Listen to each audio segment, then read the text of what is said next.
George's face and a foul. Lakers basketball. Got it back. Another three. Good. What a night for Austin Reeves. Rams football. Cup of the six. Cup to the pylon. Touchdown, Cooper Cup. Touchdown, LA. The USC Trojans. Hands off the marks. Up the middle. Into the end zone. Touchdown. They're going wild in half of this stadium as the Trojans are going to pull off the upset. How do you do? LAFC. Oh, flip for LA Football Club. Did he? The LA Kings and Angels baseball. The all-new ESPN LA app. Your destination for LA sports. Hi, it's LeBron. The Lakers play here. 710 ESPN. KSPN, Los Angeles. A Good Karma Brands radio station.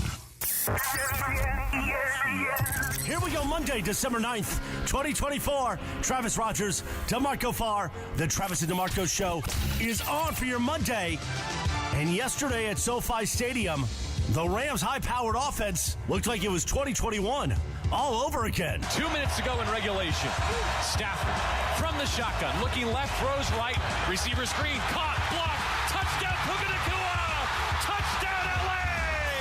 With 1:54 remaining, a receiver screen for a two-possession lead over the Buffalo Bills. Rams beat the Bills in a classic.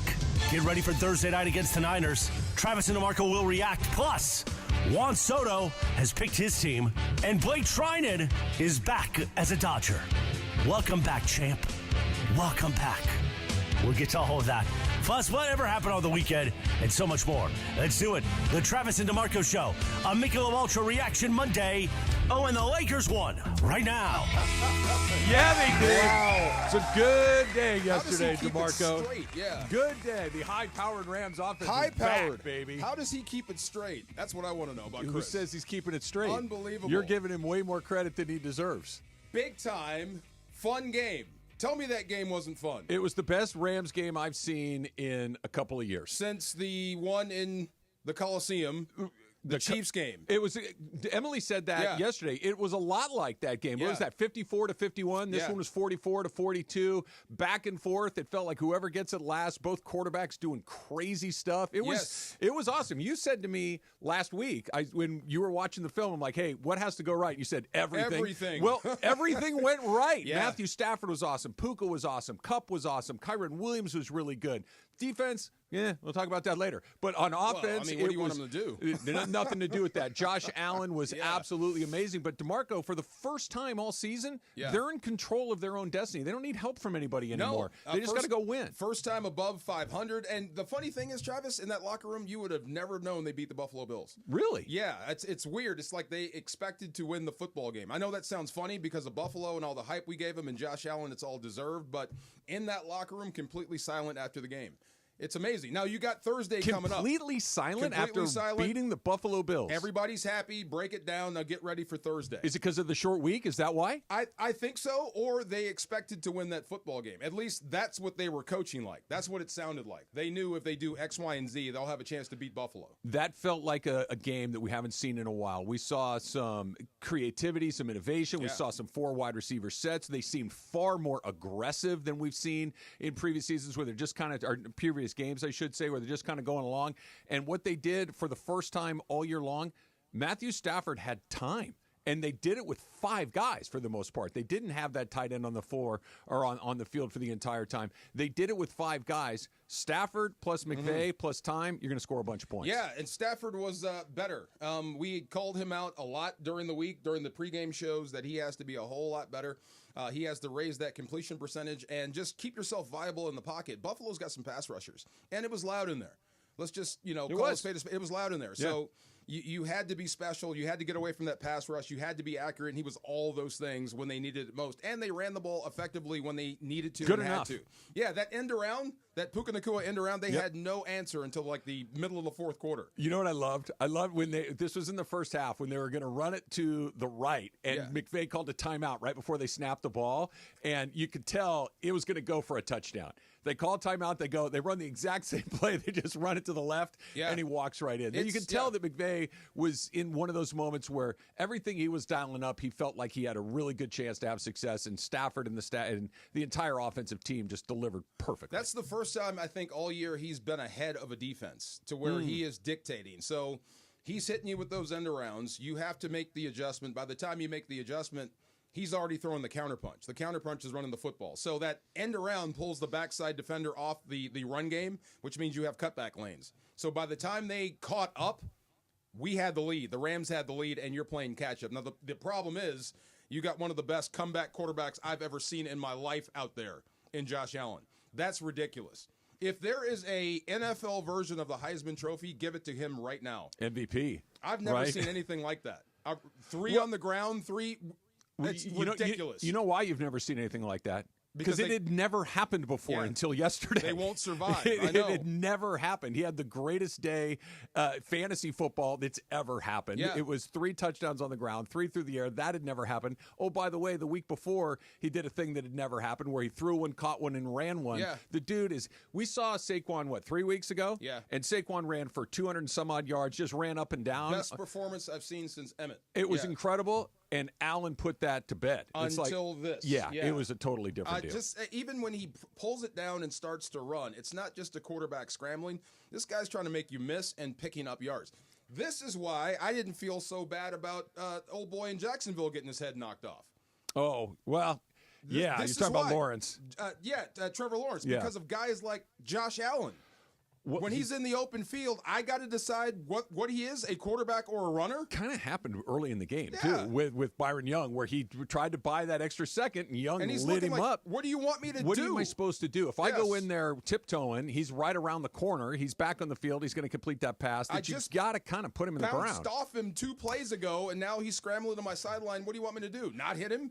You brought this up last week. JB brought this up when we were talking about it during the pregame show.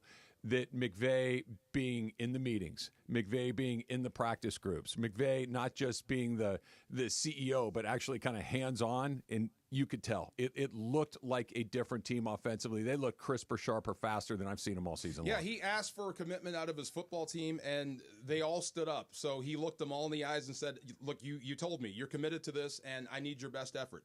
Besides that, he went to every single drill in practice. So when your head coach shows up in your drill, things change. When your head coach shows up in your meeting room, things change. Your focus changes on everybody. Your coach in the front of the room, the players in the back of the room, everything changes. So we said that I would love that if McVay could hire someone to do that for him, because that's a lot of work. Yeah. And coordinating an offense. But that's what needed to be done. If you're going to ask your guys to go out on a limb, to stress and strain and be better than what they are, you have to do it too. And they all responded. I think that's what you saw. It certainly looked like it. That did not look like the team that started the season 1-4. That did not look like a team that was, 4-4, 5-5, 6-6. That win one, lose one, win one. They just kind of ping-ponging back and forth. They never looked like they were getting ready to take off until the Buffalo game. Yeah. And that looked like the takeoff moment. So is that what we saw on Sunday going into Thursday? A team that's getting ready to take off? We saw them do it last year when the second half of the season, they were not only a good team, they were one of the best teams. That team yesterday, at least on one side of the ball, looked like one of the best teams in the league. I hope so. If you factor in the special teams play, the block punt, which was fantastic. You Jake called Hummel, that in the pregame show, by the way. Well, scoop and score. Yeah. Jake Hummel coming in. It was a great scheme. He took it right off the punter's foot. That's amazing. And that's hard to do when you don't practice it a lot. So great on Jake Hummel, and then great on Hunter Long for scooping that thing up and having the presence of mind to relax and scoop. Right? Well, so the ball's bouncing around all over the place, Yeah, yeah. right? And I swear I'm like, DeMarco called this. DeMarco called a scoop. And all of a sudden he goes for it and he misses it, and it kind of shoots forward. yeah. I'm like, oh no, just get on the ground, don't just pick kick it up. And he scooped it up and he went in there. It was Awesome. great. It was a great moment. And you needed every single point, because had Josh Allen got one more shot, I don't care if he's got one tick on the clock, there's a good chance he could beat you.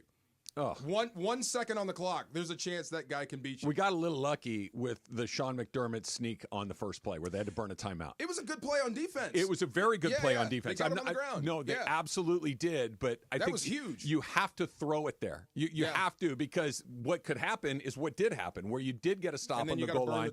You got to burn a timeout. Yeah. Well, how many timeouts were they short at the end of the game?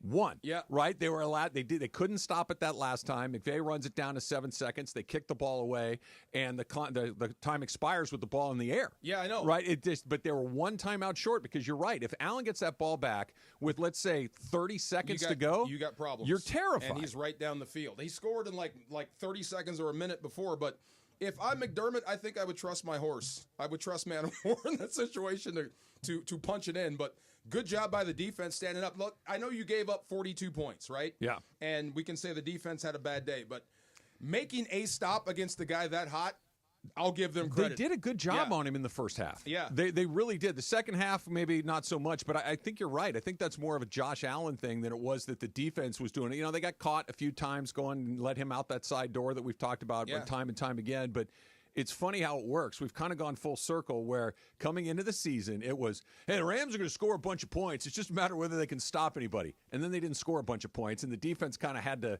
stem the tide for a while. And then yesterday was, we scored 44 points, and you're holding on by the skin of your teeth at the end because the defense can't get a stop. And we've gone all the way around the block, and we're right back going into the final 4 games of the season with, hey, we know they're going to score, but can they stop anybody to win this division? I know. And Tutu's showing up. Ha-ha. See? Not done with Tutu yet. Yes. Tutu. We're going to get to him. We're going to get to Tutu because you called like that one too. too. Sounds like a ride at Disneyland. And we have nicknamed Cooper Kupp Bear Grylls. Have you?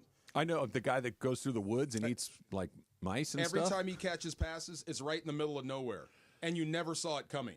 And he gets up with the same demeanor every single time. Kind of saved the game, that 4th and 5 or whatever it was, and he caught that ball in the middle. Yes, Bear Grylls and Puka. They say Puka Nacua is Buzz Lightyear for Matthew Stafford. Cooper Kupp is Woody. Okay, that's your old reliable, but you got a new toy in Buzz Lightyear. Buzz shows up every once in a while. Up. Buzz can fly. That's falling with style. Right, that's not flying. That's it. Yes, but Stafford was great. To me, I mean, I think he was the only one that got the game ball. There might have been more, but he got the game ball. It was deserved. He led this football team. He was letter perfect. When you have a quarterback that's making plays, it just makes everyone on the team believe you can overcome anything when you have a quarterback playing like that. So you would think after 9 years of covering this team that I would have learned my lesson by now, and I still haven't, and I'm going to make the same mistake next year too, I'm sure. Be patient. Let this thing run its whole course, because if you have a great quarterback and a great head coach, you got a chance to do some things, and you got to see it on Sunday afternoon. Great quarterback play, great coach who had his team prepared to go, guys that are making plays in Nacua and Kupp. Yeah. You got that set up. Anything is on the table, and now they got to go beat San Francisco. So much fun watching the Bills Mafia, go from rabid crazy to oh my God, it's over. Yeah, leave. Take off. We were Enjoy doing the that. post-game show over at Hollywood Park, and they were coming in a little, half cross-eyed and everything. They were surprisingly chill. I was expecting Bills fans to be out of their minds, but they were. I guess when you're 10-3, it's not that bad. Well, if you start, some mess now, you're just a hooligan. See, if you won the game, then you can tear up tables. Your point, but if you lose, hooliganism was not off of the table for those guys. That would be hooliganism there. Yes, it was a great start. So, where do you go from here? What do you do against? By the way, they play San Francisco in about 5 minutes. Yeah, right? That game's getting going here in just a second. See that hat right there? Yeah, that's a bad hat. I'm not done with you. That's a bad I hat. see you. You're hiding. You made a face at him. He kind of looked at me like, he's hiding behind the monitor now, so I can't see him. Get out there loud and proud. Stop. Come on now. We've been going at each other this morning. Don't hide from me. Yes, sir. Buenos dias. All right. I have an old man story that I need to tell you at one point today. But I want to talk about the Rams and the Niners coming up next. It's Trav. It's DeMarco at 710 ESPN. For ESPN LA contest rules, go to ESPNLA.com and click the contest button. Choosing the right candidates for any office can be difficult. My office has lots of drama. My office has its ups and downs. I share my office. But no matter what kind of office you have, one thing's for certain. If you're hiring, you need ZipRecruiter. ZipRecruiter's powerful matching technology finds the most qualified candidates for your roles fast, and you can invite your top choices to apply. In fact, 4 out of 5 employers who post on ZipRecruiter get a quality candidate within the first day. So, for any kind of office. I'm really going places in my office. My office has everything you could ever want. Count on ZipRecruiter to find the right candidates for it. Try ZipRecruiter for free today at ZipRecruiter.com/LA. That's ZipRecruiter.com/LA. ZipRecruiter.com/LA. Hey, it's Travis here for Prize Picks. Did you know that Prize Picks is the best place to get real money sports action? Why not join over 10 million users right now and sign up today? Because you can win up to 100 times your money on Prize Picks with as little as 4 correct picks. You just pick more or pick less. It really is that easy. For instance, Justin Jefferson, more than 83.5 yards next week. What do you think? More or less? Lamar Jackson, more or less than 1.5 touchdowns. And with Prize Picks, they put their members first, so all withdrawals are fast, safe, and secure. When I hit on Prize Picks, I can get my money in as little as 15 minutes. So download the app today, use the code 710, and you're going to get $50 instantly after you play your first $5 lineup. That's $50 instantly after you place your first $5 lineup with the promo code 710 with Prize Picks. Happy holidays from Prize Picks. Prize Picks, run your game. Life insurance. Why are you putting it off? Can't afford it? Too much hassle? Think you don't need it? There's lots of excuses for putting off life insurance. But if you weren't there, who would pay the mortgage and other bills? With Ethos, you could be covered in 10 minutes and boom, family protected. Ethos, fast and easy online term life insurance. Up to $2 million in coverage with no medical exam. Some policies as low as $1 a day. Answer a few health questions and get your free quote at getethos.com. That's getethos.com. Wow, it's you, the Capital One Bank guy. That's what they call me. Mind if I get a selfie? Yeah, sure thing. Say no fees or minimums on your Capital One checking account. Wow, that's a keeper. So, where are you heading? I'm off to spread the good news that Capital One helps people keep more money in their wallet with no overdraft fees. Oh, you're the best Capital One Bank guy. Hey, mind if I get a selfie? Sure. Say, Capital One, what's in your wallet? Terms apply. See CapitalOne.com/bank for details. Capital One NA, member FDIC. This is the Travis and DeMarco Show. Now weekdays 9 a.m. to noon on LA's mega sports station. 710 ESPN. No. San Francisco. What are you doing in there? What are you doing? I'm in control. What do you want me to do? Who's your running back again? This is the best win of the season. And just because you were raised improperly and raised to be a 49er fan doesn't mean that you get to do Sorry, that. there was no team here for me. It's for 30 years. What can I do? I don't want to hear that nonsense. You got a team now. Where are you? Look, see, there you go. DeMarco, I'm trying very hard to not be totally over my skis. Oh, Matthew Stafford. Yeah. Are they as good as they were yesterday? Can they go into San Francisco and rerun what they did? Obviously, it's a different opponent, different short week, et cetera, et cetera, et cetera. But we've been waiting all season long for the offense to look like that. It finally happened. Can they do that again in San Francisco? I believe so. I do. There's been parts of it. There's been bits and pieces. There were some in New Orleans. There were some against Philadelphia. There was some good stuff. A little bit in Minnesota. Yeah, good stuff, bad stuff. And you just failed to take control of football games. And that's what's been killing you. So I thought that was their most complete effort of the season. We've been waiting for this entire year for them to play a complete football game. I think that was as close to complete as you're going to get. So can they do that again? Absolutely. It's there on tape. You just did it against Buffalo. Do you do it the same way? Do you do it the same way with 4 wide receiver sets by being really, really aggressive? Like you could tell Sean McVay, the opening drive of the game, they had a 3rd and 9, right? And you're like, oh my gosh, here we go. It's the first 3rd down. Bang! They hit it. They get Puka in down the right side there, and from that point forward, you could just feel it's like a pitcher or a shooter. Like once that ball goes in a couple of times, it's here we go. We're just going to keep running it. That just looked totally different than anything we've seen all season. Yeah, outside of the end arounds that you saw, I think everything else can be replicated. I don't think anything goes away or you can take anything away. I don't think there's a way you can take away Puka because of where they deploy him and how they do. Same thing with Cooper Kupp. He's coming off screens. They're going to find a way to get him open. So I don't think there's anything that you saw yesterday that can't be replicated on Thursday versus the 49ers. I think they can step it up versus the run. They can give you some problems in the pass rush. They've got some guys that can hunt you down. But as far as what you saw offensively, I think you'll see on Thursday. Defensively, I think that effort beat San Francisco. I do too. The problem is Josh Allen just wouldn't go down. I was just going to say, I don't want to just blow past the fact that they gave up 42 points. That's a lot of points. They gave up 6 touchdowns. But Brock Purdy is not Josh Allen. No. Brock Purdy is not bringing to the 49ers what Buffalo has in Allen, where he can just go do it himself. Half of those should have been sacks. Half of those would have been short runs if it wasn't for that guy's ability, that guy's effort. So against San Fran, of course that will play.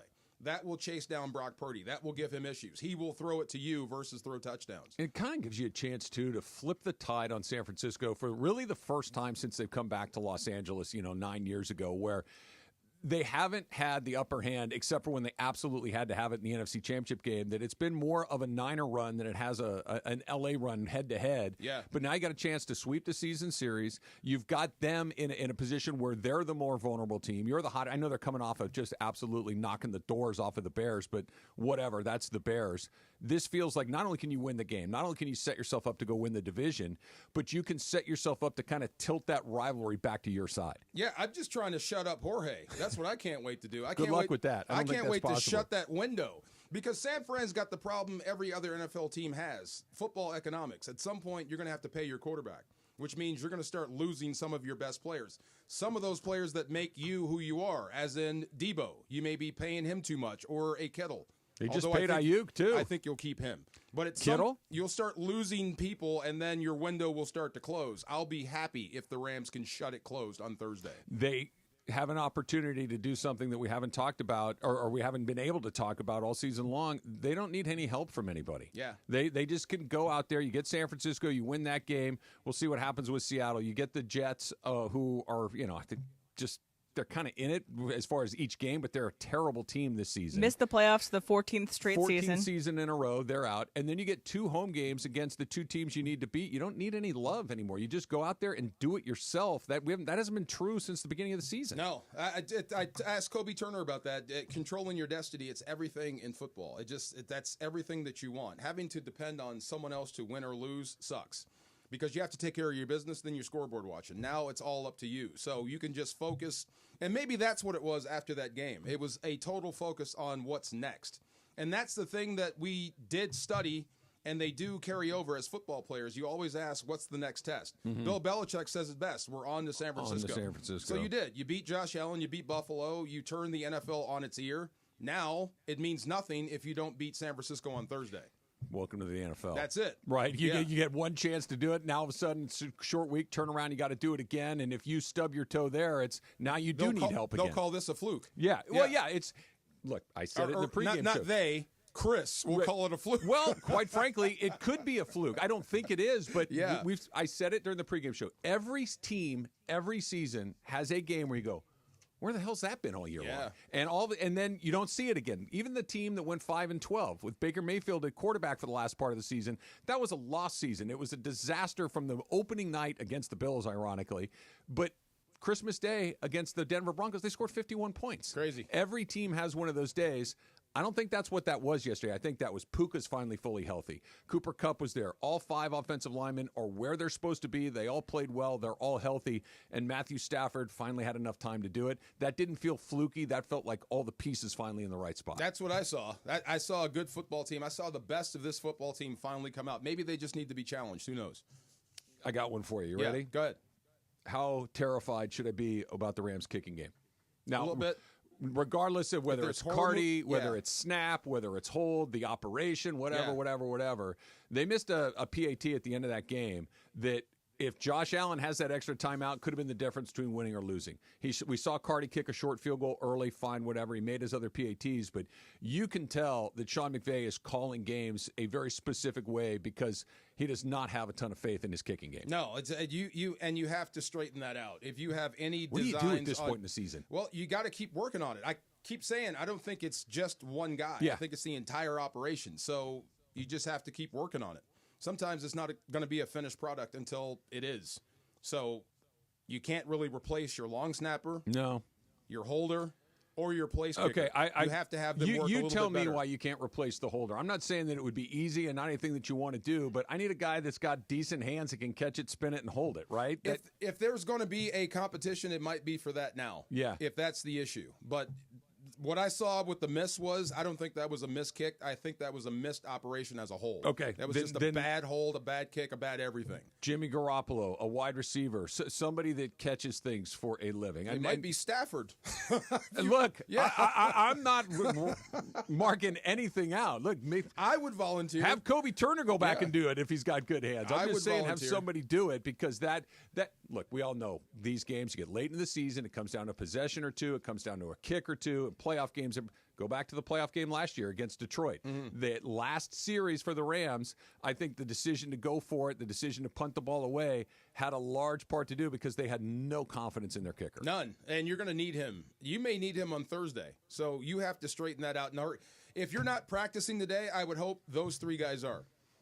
Long snapper, holder, place kicker, that's got to be money because you cannot let the team down, and you cannot hold the team hostage. No, it holds the coach hostage. Yeah. It holds the coach has to make decisions that are based on things other than what he thinks the best option is. It might be the only option because the kicker's ice cold. You got to make your dang kicks. And catch the dang snap and put the snap on the money and all of the things. Look, I don't care whose fault it is. I just want it fixed. You sound like a coach. Yeah, it's his fault. The kick's not going in. I know. Let's make sure it goes in, and then we can assign who's supposed to do this and that. How good was that catch from Puka yesterday? Oh, jeez. Which one? the one on the sideline, the double toe tap. Oh my God.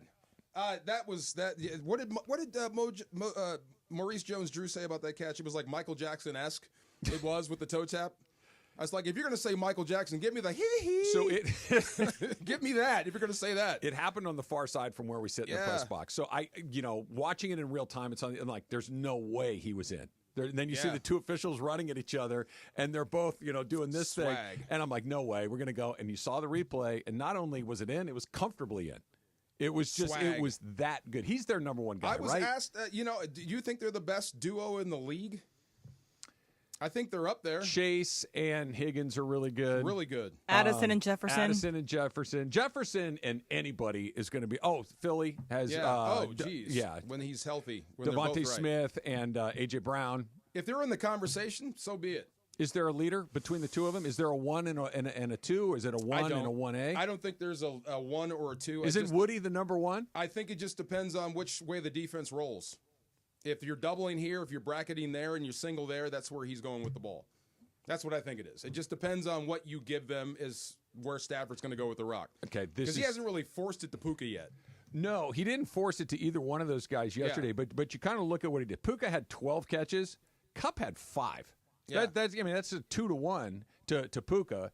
And it did feel like in those moments when you really, really are expecting something to happen that Puka was the guy that he was going to first. I would bet, watch this, it'll flop Thursday because they're going to show Puka a lot of attention. 12 catches, that means you get talked about, you get game planned, and that will leave Cooper Kupp wide open, or at least versus single coverage. 12 catches, 162 yards, and a touchdown along the way. But Kupp made a big block that kind of split those guys open on the last one where he sealed kind of that edge. Puka goes in there. It was a great play. You said it a minute ago. Tutu only had 3 catches, but they were all big catches. They were all big moments, nothing bigger than that 4th down play. And I love seeing all 4 of those guys out there together. That feels like a totally different dynamic with those 4 wides. Every time he's out there, something good happens. I keep saying this. We all say this about Tutu. Every time he's on the field, something good happens. Something positive happens. He is absolutely uncoverable one-on-one. Absolutely. When he makes those little cuts, those little out cuts. But this all comes back to the O-line, right? Because you have to have a tight end in there. You can't put put Tutu on the field if you got to have a tight end in there to help protect Matthew Stafford. And Stafford had time yesterday with just 5 guys. Yeah. It's a game changer. Well, Philly's got a good rush. New Orleans had a decent rush. But every time that little guy goes out there, he's got to find a way. Sean McVay has to find a way to get Tutu more reps. And I don't mind saying that out loud. He really needs to find a way to get him on the field and keep him on the field. Who comes off the field in the event that you cannot protect him with? Like if you're going up against the Niners, that's a little bit of a different animal as far as Robinson. DeMarcus Robinson's the odd man out. That's your third receiver. You're going to go in 11 or 12 personnel a lot.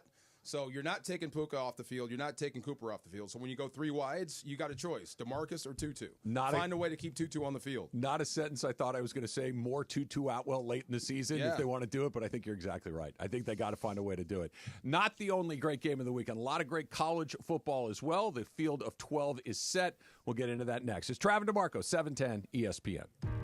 Hey, it's Steve Farr here. Play your perfect combination at Pechanga Resort Casino, Southern California's premier resort casino experience. Why get stuck in traffic when you don't have to be? You can be at the best casino resort in Southern California in less than an hour. Pechanga gives all guests the amenities they expect of a world-class resort, exceptional entertainment, dining, spa, golf, and let's not forget round-the-clock gaming excitement. The immense casino floor, the 1,100 hotel rooms and suites, the spa, the golf course, 20 bars and restaurants, and so much more make Pechanga Resort Casino one of the largest resort casinos in the country. Come see why readers of Newsweek and USA Today voted Pechanga Resort Casino the best casino outside of Las Vegas. So whether your idea of entertainment is lounging poolside or putting a great bet on blackjack, Pechanga Resort Casino is waiting for you right now. Visit Pechanga.com or call this number right now, 888-PECHANGA, to book a reservation or for more info. Also, follow them on Instagram at Pechanga Casino for up-to-the-minute news and info. The most followed sports radio station in America. 710 ESPN. At ESPN Los Angeles on Instagram, Facebook, Twitter, YouTube, TikTok, and Twitch. LA's mega sports station. 710 ESPN. Hey guys, it's Sedano here. You know it's hard to find a good dentist for your kids, someone who they can trust and enjoy going to the dentist with. Luckily, we found Children's Dental Fun Zone. With 17 locations across Southern California, Children's Dental Fun Zone specializes in children's dentistry and orthodontics. With state-of-the-art equipment and personal attention your children deserve. To book your child's next appointment, visit their website, cdfzone.com. That's cdfzone.com. Or call them at 800-717-KIDS. That's 800-717-KIDS. Hey everybody, it's Cappy. It's time to celebrate the 2024 Subaru Share the Love event, and my friends at Ocean Subaru of Fullerton are going to help you out. Now through January 2nd, buy or lease a new Subaru, and Subaru will donate $250 to a charity of your choice, like the Women's Club of Fullerton, who are dedicated to empowering women in the community. Get in on this soon, guys. You too can be in one of these sporty, safe, high-tech Subarus and also be part of a great cause. I'm in the Outback right now, and I am loving it. Go to OceanSubaruOC.com for more information. That's Ocean Subaru of Fullerton. They make you smile at every mile. You never expect a game-ending double play, walk-off grand slam in the World Series, or getting into an accident. Hey, it's Travis with DeMarco and Evan Cohen. Only one all-star team you can call to pinch hit for you. The personal injury law offices of Joseph S. Normand. Visit normandlegal.com or call this number, 213-747-2000. Don't get struck out by others. Joseph will help you achieve the maximum compensation that you deserve. Visit normandlegal.com or call 213-747-2000. Let Joseph and his team hit it out of the park for you. It's your last chance to snag Dell Technologies' lowest prices of the year before the holidays. The future is on sale today with limited time deals on select PCs like the XPS 16 that accelerate AI with Intel Core Ultra processors. This is their biggest sale of the year and the best time to upgrade, but it's only here for a limited time. Shop now at Dell.com/deals. That's Dell.com/deals. Hey folks, when it comes to Christmas trees, don't get played by foreign plastic. Just like you wouldn't replace a prize QB with a mannequin. Don't replace American farm fresh trees with fake foreign plastic. These farm families are the MVPs of Christmas, growing champions right here on American soil. They're not sitting on the bench. They're out there every day growing real Christmas traditions. Make the winning choice, farm fresh Christmas trees, not foreign plastic that pollutes. Visit GetRealKeepItReal.com to find your local farm MVP. And yes, welcome to the Travis and DeMarco Show. Now mornings, 9 a.m. to noon on 710 ESPN, your destination for LA sports. Let's get back to the fellas. The Travis and DeMarco Show continues right now. All right, guys, we have our first 12-team college football playoff matchups. And so here, in case you missed it, from the 30 minutes took for them to announce it on ESPN yesterday morning, the byes are Arizona State, Boise State, Georgia, and Oregon. And then our first round matchups are Clemson at Texas. Love it. Battle of the Orange Bowl, and I know that Dabo Swinney is super excited to meet Matthew McConaughey. By the way, that 58 or 56 yarder to win that the ACC, that was unreal. Yes, Just and it was bomb. from a Clemson, not alumni, but a legacy player. It's all he ever hoped for. We got Tennessee at Ohio State. Great game. We got SMU at Penn State. And we got Indiana at Notre Dame. Great. And we got some big mads. So Alabama is the biggest big mad out of all of these. They were left out of the college football playoff. Maybe, only the second time in its CFP's existence. Sounds right. And Miami is also mad. But Alabama is the really one that feels they could have gotten in. DeMarco, do you have a problem with Alabama getting left off? I mean, had they gotten put in, I would have been okay, but I don't feel like they got screwed. Yes and no. I mean, Alabama is clearly one of the best teams in the country, period. Yeah. They haven't. Go ahead. I was like, Alabama-Penn State would be a much better game than SMU-Penn State. Don't lose to Vandy. Don't get absolutely slaughtered by a mediocre Oklahoma team. Right. Like they have flaws. It's not. I don't think anybody that's not an Alabama or SEC fan is jumping up and down saying Alabama got hosed or Miami got hosed. SMU had a good year, and those other teams had some weird losses. But I'm excited to see these at-home playoff games the first time. We have Penn State already saying it's going to be a whiteout. The shoe's going to be going off. Notre Dame is going to be not on NBC for the first time in 1991 hosting a game. So first time a Notre Dame game in South Bend will not be on NBC since 1991. That's bizarre. Crazy. But I'm excited for this. It seems like a really good pairings of groups. I'm excited to see if, maybe a SMU upsets somebody, maybe a Boise State has an upset. I'm excited to see, but I know it's going to come down to Oregon and someone else. The two best teams are probably going to fight it out in the championship. Well, yeah. I mean, Oregon. Did you get the chance to watch the Big Ten championship game on Saturday night? Yes. Oregon and Penn State were arguably the two best teams I saw all year. Like they Oregon. both looked terrific. Oregon's deep and good. Or good and deep. Yeah. Deep and good is fine, too. Deep and good, good and deep. They have a lot of athletes. They're good. Their frontline guys are good, and they have a lot of depth. So they're well coached. They're physical. They're fast. If Oregon came out as the national champion, I would not be shocked. But to answer your question about Bama, clearly they have one of the better rosters in college football. They just didn't play that well. So leaving them out of the playoffs, it kind of waters it down, cheapens it a little bit for me. Really? Oh, yeah. I mean, to win a national championship, you want Alabama in it. You want to beat the Blue Bloods. But they kind of got to earn their way into the field. It's not like everybody gets in. So if I'm Oregon, I would be mad that Alabama didn't hold up their end of the bargain because you should be in the field. There's no way, in my opinion, that SMU should be there. But they are because Alabama's not.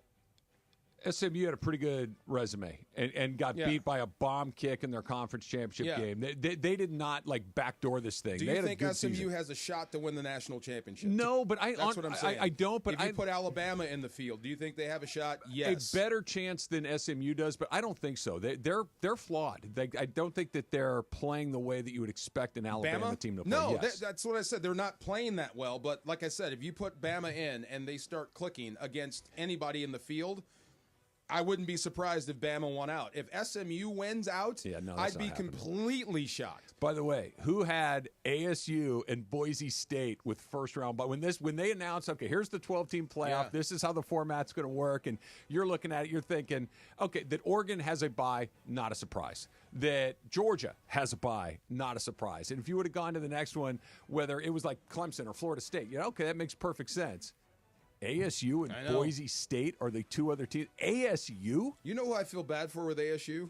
Herm Edwards. Yeah. I just kind of feel bad for Herm. Just because he wasn't able to get that rolling. Like, Kenny Dillingham's done a job That's there. what I'm saying. Yeah. Like, the next guy comes in and you're in the playoffs and you get a first-round bye. So much of it is timing and changing leagues, right? I know. That you had a Pac-12 team win the Big 12 and then it was ASU. Weird. Like, had it been Utah, okay, that would Utah's been at the top of the Pac-12. Even if it was Colorado, you got Shedeur, you got Travis Hunter, you got Deion. It's like, okay, fine. ASU? This might be their best team ever.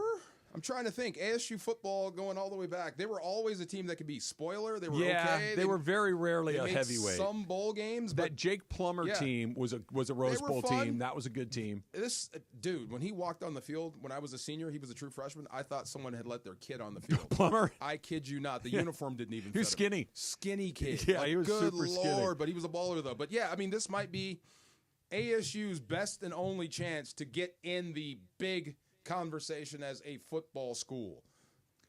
And they might be gone next year. You know what I mean? Like the portal's going to happen. Guys get poached. Guys decide to go ASU, to places. It's not a bad place to go to school. It is. It's hot a lot, but it's hot. It's funny. So it's a tough place to play. I spent a few years in Phoenix, and it was a party school, obviously, right? And there was like some good vibes on campus as far as like having a good time. Great time. It's turned into like a commuter school. Like that campus vibe that used to be there is not quite what it used to be. No, but I do know it's everyone that was recruited by, let's say, the West Coast, the Pac-10, Pac-12, whatever.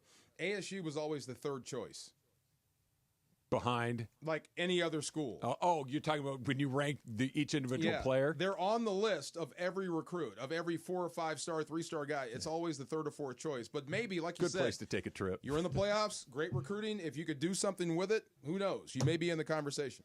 The Boise State Broncos, they take care. They've got a weird resume. And by weird, I mean kind of like sneaky, quiet, awesome. They lost one game to Oregon on the road by 3 points on a late kick.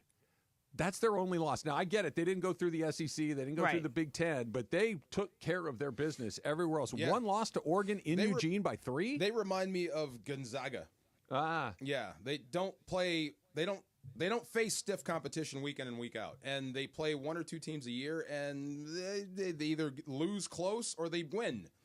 But it's still Boise State. You're still not playing the schedule everyone else is playing. No, you do have a Heisman candidate on your squad, and they're going to get a bye into the second round. Yeah. Like they're gonna look. That bye is huge because somebody's going through a meat grinder the week before they get to you. You're fresh. You've been practicing for a few weeks. Maybe there'll be a little rust you got to knock off, but wouldn't you take an extra week off and let someone else go get the knocked out of them? Rest up the heel. I can't wait to see what this kid does in the playoffs. Gene T? I cannot wait to see, because the knock on him is he's not playing anyone. Well, from here on out, you're going to. Let's see if you can put up 200 on them. If it's not Oregon or Ohio State, would you be shocked? To win the whole thing? Yeah. Penn State could win the whole thing. Really? Yeah. I couldn't have been more impressed with what I saw on Saturday night. I watched the play against SC. Right. And was like, They always have a slow start. They looked just as good as Oregon. And Oregon a couple of times kind of had them on the ropes, like, okay, here comes a knockout. They went right back down and scored again. Like, they were never out of that game. And I think Oregon is terrific this season. And Penn State did not look noticeably less than. I always have the James Franklin breaks on because he always tends to lose the big games, and so that's what I have with him. Is I'm not going to trust James Franklin's led teams they until they trick that off. They didn't. They just got beat. The other team I think that could win the whole thing, and is Georgia. Like, we'll see what happens with their quarterback. Carson Beck got that arm injury at the end of the first half. He came back in. Their backup nearly got decapitated trying to run it in at the goal line against Texas. Great shot. That was unbelievable. But like you were talking about with Alabama, DeMarco, if Georgia just all of a sudden, can Georgia win 3 games in a row? Hell yes, they can. Yes, they can. That's not asking a whole bunch from a team that good. And they might. If Oregon doesn't win this whole thing, I would be disappointed. Do you think they're that much better than everybody else? That's tough for me to say as a Husky. No, I get that. I get that you're purple. If they don't win this whole thing, it's set up for them to win. And I would be disappointed because they're deep, they're good, they're well, like you said, they're well coached, they're well funded. Very. And they've reloaded with their recruiting class. Yeah. But occasionally there'll be some teams like the SC teams with Leinart and Bush and those guys. The Miami team that had like 7 Hall of Famers on their, like there's some some of those Alabama teams. They're going to smash whoever they play. The NFL has taken up permanent residence in Eugene. Yeah, they have so many players. That's what there's nothing Alabama can you can't out athlete them anymore. No. And they're playing You know what they're better too, DeMarco? Yeah. This has not been their strong suit until this year. They're physical. Yeah. They're not like before. There's a lot of fast guys, a lot of stuff going on. They still have a lot of fast guys. They're tough. They need to change their mascot, though. You don't like the duck? The ducks aren't tough. I mean, Mighty Ducks, Fighting Ducks. I don't know. Not Mighty Ducks. That's that bad movie. Rabbit Ducks. I don't know. Something. What about the... Do ducks get rabies? Something. I don't know. Bird flu. Bird flu ducks. There you go. Avian flu ducks. What about the age-old question of would you rather fight one horse-sized duck or 100 duck-sized horses? 100 duck-sized horses, because you can just kick them off to the side. A horse is an enormous creature. That's 100 It's little 100. horses. It's a lot, but they're this big. Imagine 100 little horses back kicking you. A horse is huge. But it's a duck, though. Yeah, but it's the size of a horse. But he's got wings. 2,000 pounds. He can't claw me. He's got a bill. He can't bite me. He could drag you to the nearest lake and smother you in the water. Don't ever fight a horse-sized duck. All right. What if I said there was 10 horse-sized ducks, and then there's 1,000 duck-sized horses? I'm always taking the little things. Right? I'm not fighting anything. But there's the 1,000. size of a horse. I don't care. It's the size of a horse. Horses are enormous. Not messing with horses. Best of the NFL weekend. Call in right now. 877-710-ESPN. 877-710-3776. Give us your best of the NFL weekend, and you've got a shot to win a 2-night hotel accommodation, dinner for 2, and then golf for 2 or bowling for 2, all at Fantasy Springs Resort Casino. Call in for your chance to win right now. 877-710-ESPN. That's coming up next. It's Travis DeMarco, 710 ESPN. You never have to miss a moment of LA's mega sports station. Get the all-new ESPN LA app. Just search ESPN LA in your App Store or Google Play. Download, tap, and bam! You got 710 ESPN in the palm of your hand. Hey guys, it's Cappy. You've heard me talk about my personal situation with my divorce and subsequent custody battle in the past, and I know that you need a team behind you to get the justice you deserve. My friend Mark Reel and his team at Real Fathers Rights are here to help you guys. Visit realfathersrights.com/710. That's REEL. realfathersrights.com/710 or call 323-870-1611. That's 323-870-1611. Real Fathers Rights. The Father's Rights Attorneys. John Ireland here to tell you about my friends at Mirror Audio Video in Westwood. Listen, if you're thinking about upgrading your home or office with the best brands in the world, like Crestron, Nice, Lutron, or Control 4, it's got to be Mirror and no one else. Why? Because for more than 40 years, the biggest names in Hollywood, sports, and business have all trusted Mirror, and so should you. Want to learn more? Call 310-234-4010 or check them out at mirroraudiovideo.com today. 710 ESPN, the destination for LA sports this fall. Here comes LeBron and slam dunk right in Paul George's face, and a foul. Lakers basketball. Got it back. Another three. Good. What a night for Austin Reeves. Rams football. Cup of the 6. Cup to the pylon. Touchdown, Cooper Cup. Touchdown, LA. The USC Trojans. Hands off the marks. Up the middle. Into the end zone. Touchdown. They're going wild in half of this stadium as the Trojans are going to pull off the upset. How do you do? LAFC. Oh, flip for LA Football Club. Diddy. The LA Kings and Angels baseball. The all-new ESPN LA app, your destination for LA sports. Hey, fans! Welcome back to Fansville's Cheers and Tears. Oh. Okay, so like everybody deals with losing, right? To a rival on a last-second field goal. Whatever, it's fine. I'm totally fine. But I cope with losing with an ice-cold Dr. Pepper. Those 23 flavors are like so delicious. They totally wash away the pain of your college football team taking a big fat L. College football, it's a pepper thing.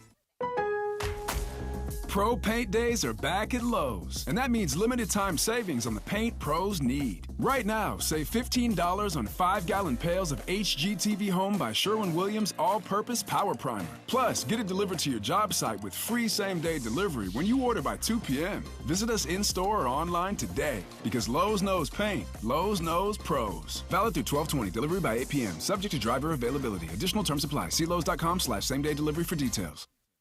And it is the Travis and DeMarco Show, right here on 710 ESPN, a Monday edition, which means Fantasy Springs Resort Casino is going to help us with the best of the football weekend. Best of the football weekend. Let's get his thoughts, the Rams Super Bowl champion, DeMarco Farr, with his best of the football weekend right now. Look, how do I say this? I'm a Ram. I care about the Rams, right? Yep. But I also have to respect the game. So my best of the weekend is Josh Allen. Oh, hell yes. I mean, how can you not? 10 carries, 82 yards, 3 rushing touchdowns. 22 of 37, 342 yards, 3 passing touchdowns, a passer rating of 117.2. I have never, ever in my life seen a performance like that, production like that.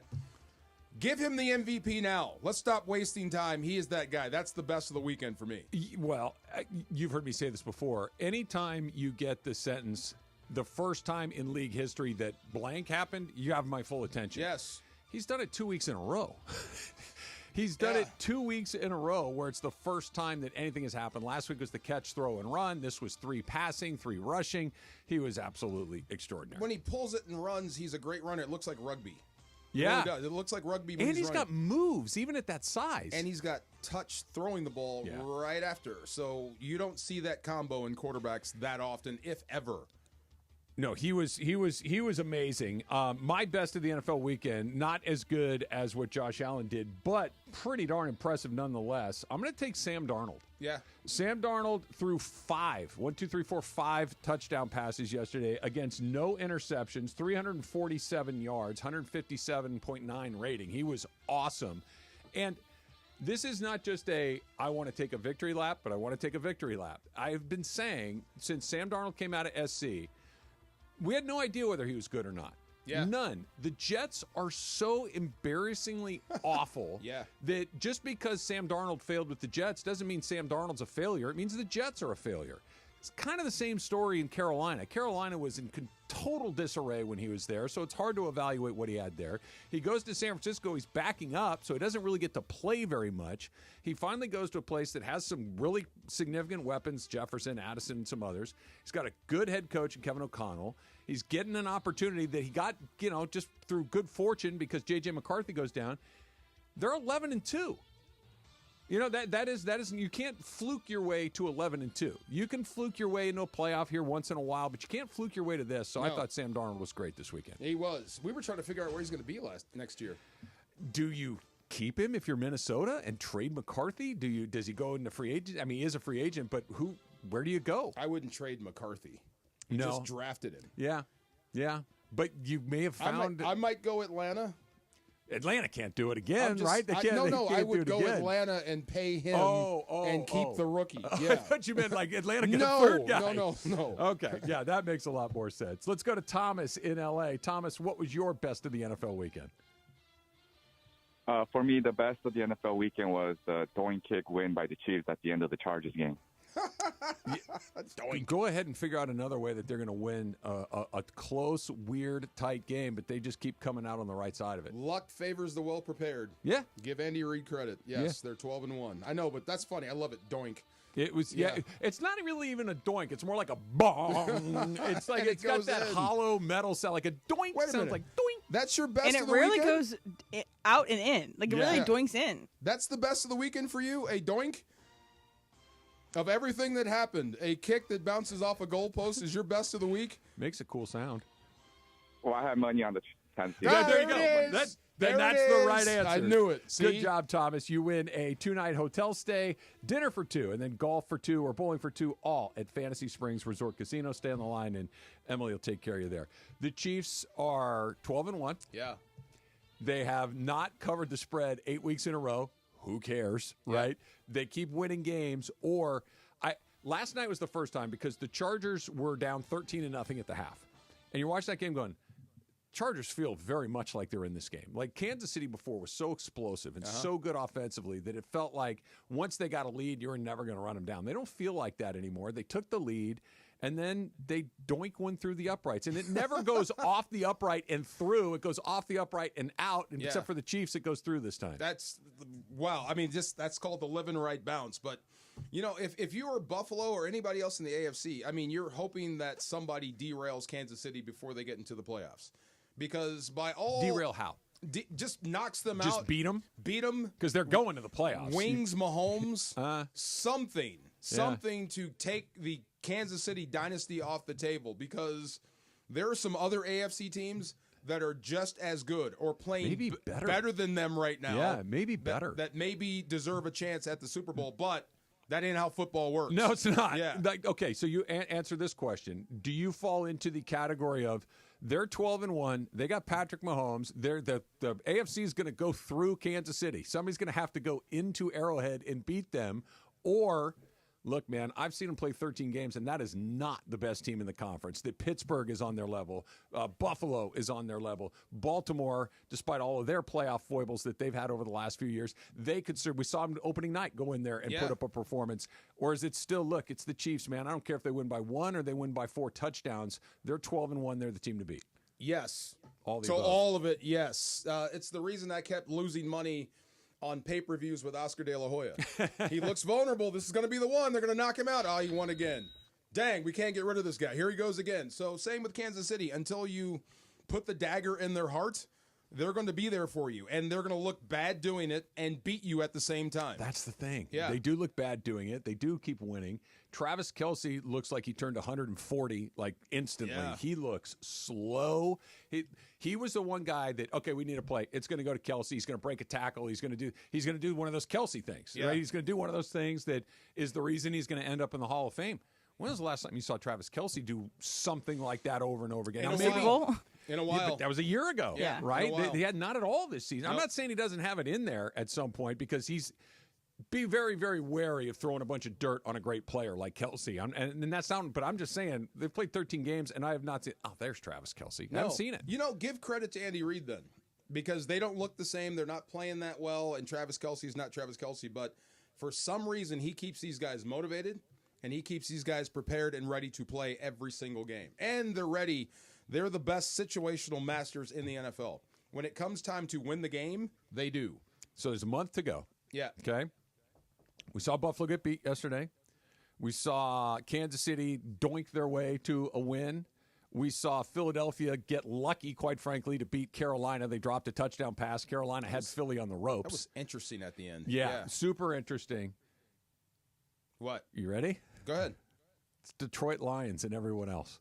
Right now? Yeah. Yeah, they're going to get people back this week, aren't they? It's the Detroit Lions and everyone else. That they feel like they have kind of separated from the pack. Not by a million miles, but if you were kind of doing your power rankings, which we'll do tomorrow, I think, the Detroit Lions at the top feel like a no-brainer to me. They beat a good Packers team. You know, they kind of did what they do. They go for it on fourth down, do all the Packers kind of Lions kind of stuff. But it feels to me, team of destiny. They got a coach that's crazy. They got a quarterback playing at a high level. They got multiple playmakers in Laporta and Montgomery and Gibbs and St. Brown. They got all of these tremendous players. They're good enough on defense. It feels like they've separated from the pack. I would love to see them and Philly on a neutral field. That would be fun, because I still think Philly has the best roster, top to bottom. I think Detroit is clicking, and they're great, but as far as size, the line, the receivers, having stuff that you just can't account for, that's all Philly. But we'll see who plays the best on game day. Are you comfortable living in a world where the Detroit Lions are the Super Bowl favorite? No. No, not at all. It upsets my sense of symmetry or whatever it is. But yes, because I am, there is a part of me that's very happy for Jared Goff. Yeah, and he's that a was hard another guy to root question. against. Somebody asked me, do I think he gets to this point if he stays with the Rams? Yes, I do. This is when they drafted him. They said Carson Wentz would be better early. Yeah. Jared Goff would be great late. Here we are with great now. So if he would have stayed with him. Was it the fact that the Stafford opportunity presented itself that they decided to just say, let's go for it right now? It was the right move now. He was the better quarterback then, right now. Yeah. Thank goodness that they got what they got, that they won the Super Bowl. And Stafford has been great. He's going to go to the Hall of Fame. And this is not Stafford's not a good player thing, but if, let's say, Jaquiski Tart, listen up, Jorge, catches that ball, intercepting the NFC, and Jared Goff is just doing this, and the Rams have a similar path after this, where they're in the playoffs, out of the playoffs, kind of floating around, good but not, one of the heavyweights. Yeah, we're having a very different conversation. Oh yeah, I'm sure it'll be loud coming out of Detroit right now if they didn't win that, if the Rams didn't beat the Niners in that NFC Championship game, but. I am so happy for Jared, and he is playing great football, like I said. When you talk about great quarterbacks of the NFC, you must include him and Love. Yeah, in this conversation. He was really good, too. No, it's the NFC's got some teams at the top, but Detroit feels like they've just a little bit different than everybody else. Juan Soto is very rich. And a Met? That's next. It's Travis DeMarco, 710 ESPN. LA's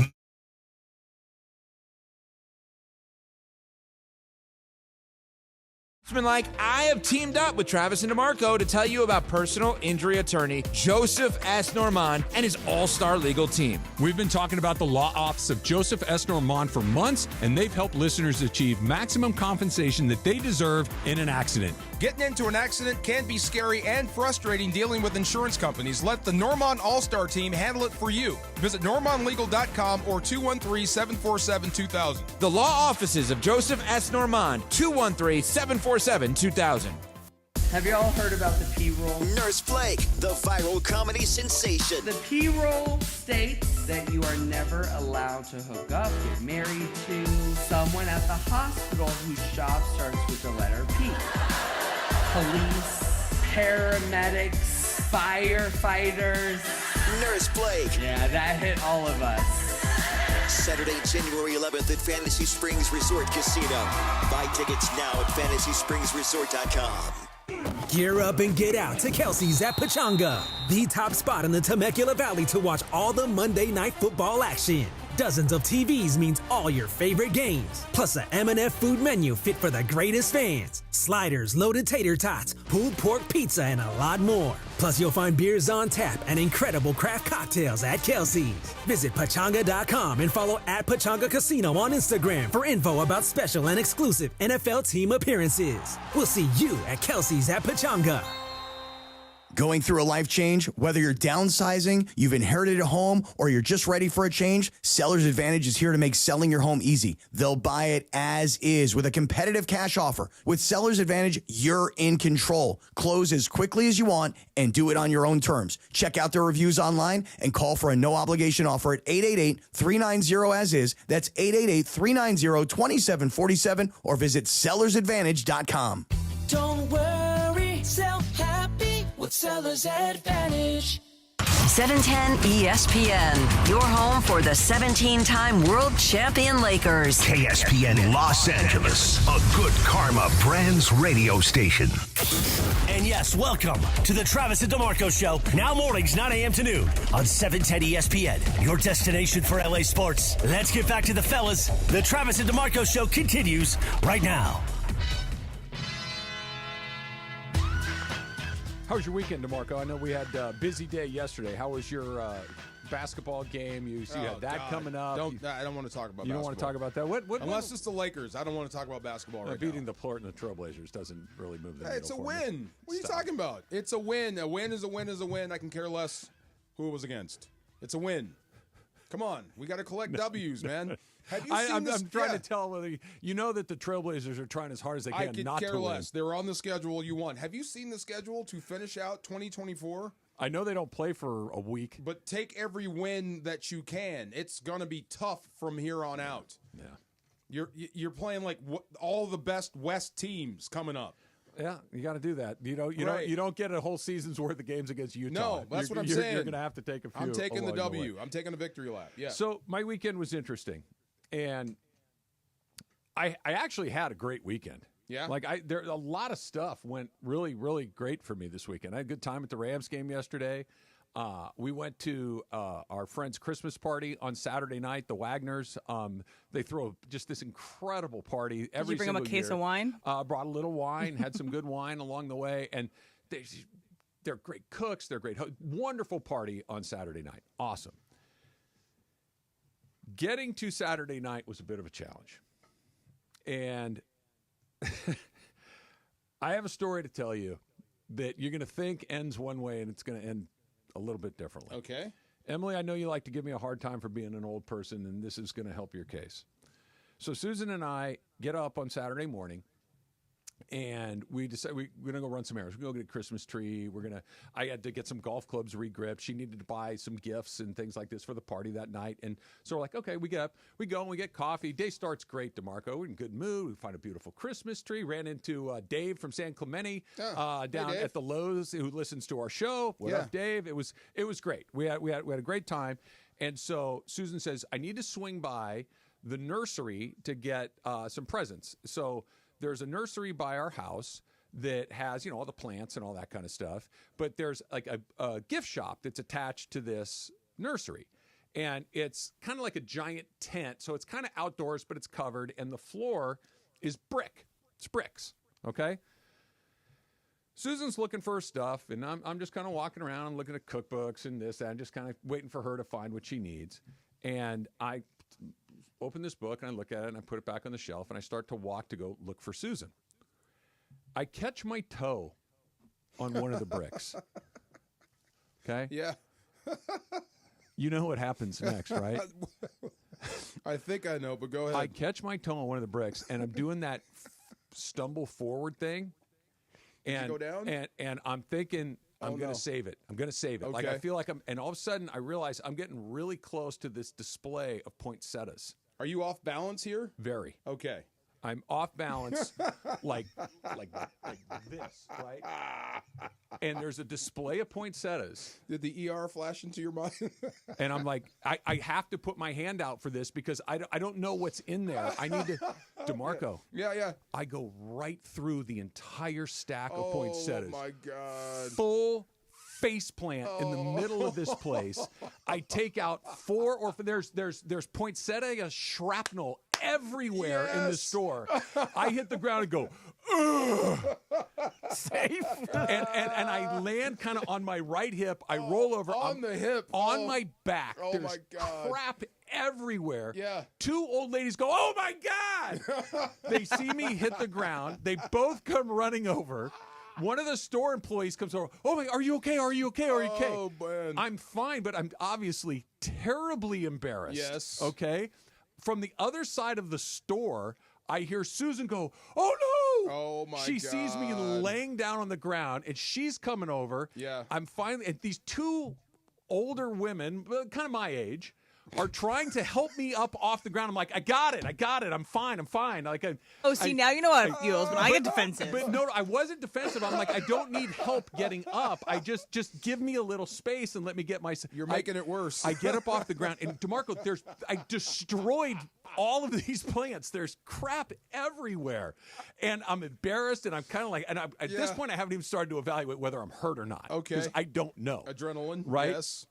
I finally get up, and I say to the lady that works at the store, I said, I am so sorry.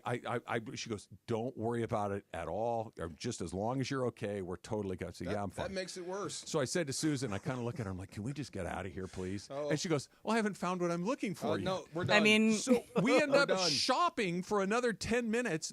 One of the women who came over to help me get up, who's roughly my age. She was within 2 or 3 years of my age, one way or the other. She goes, are you okay? I'm like, I'm fine, thank you. I'm fine. She goes, you know, this happens to my mom all the time. I'm like, lady, you're my age. Don't tell me your mom has to at least be 80. And she goes, that's why I always tell my mom to bring her cane everywhere she goes. I'm like, you've got to be kidding me. Are you really telling me that I need a cane to walk through a store? You're thinking this. You're not saying this to her. No, but I'm like, oh, well, yeah. That is good advice to your 80-year-old mother. Thank you. Yeah. She's comparing me to her 80-year-old mother. Well, Travis, you did fall. You made a mess. You made a big sound. At least they didn't ask you to pay for it. Bruh, you kind of earned that one. This was not the worst part of my day.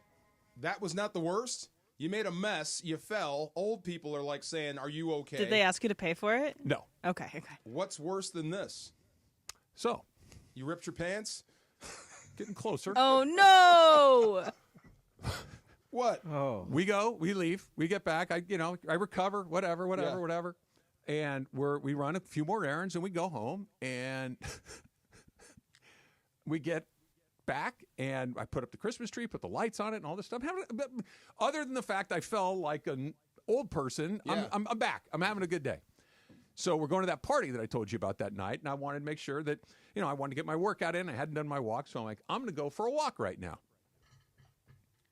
I leave I put on my shoes, my shorts and all this stuff, and I get ready to walk out the front door, and I walk for about half a mile or so. I've been walking for 8 or 9 minutes away from the house. And I'm trying not to be gross when I say this, but I'm just going to leave it up to the man. Something happens to me that I was unexpectedly stuck in the middle of nowhere. Bang. Just boom. 1 or 2. Second thing. Oh, my God. Sorry, bro.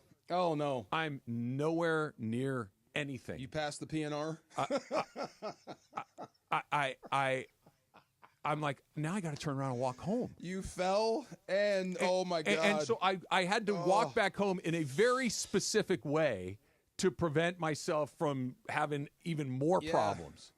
So in the span of about 6 hours, I fell, got compared to an 80-year-old, and am now apparently incontinent when I go for a walk. God is trying to tell you something. That was my Saturday.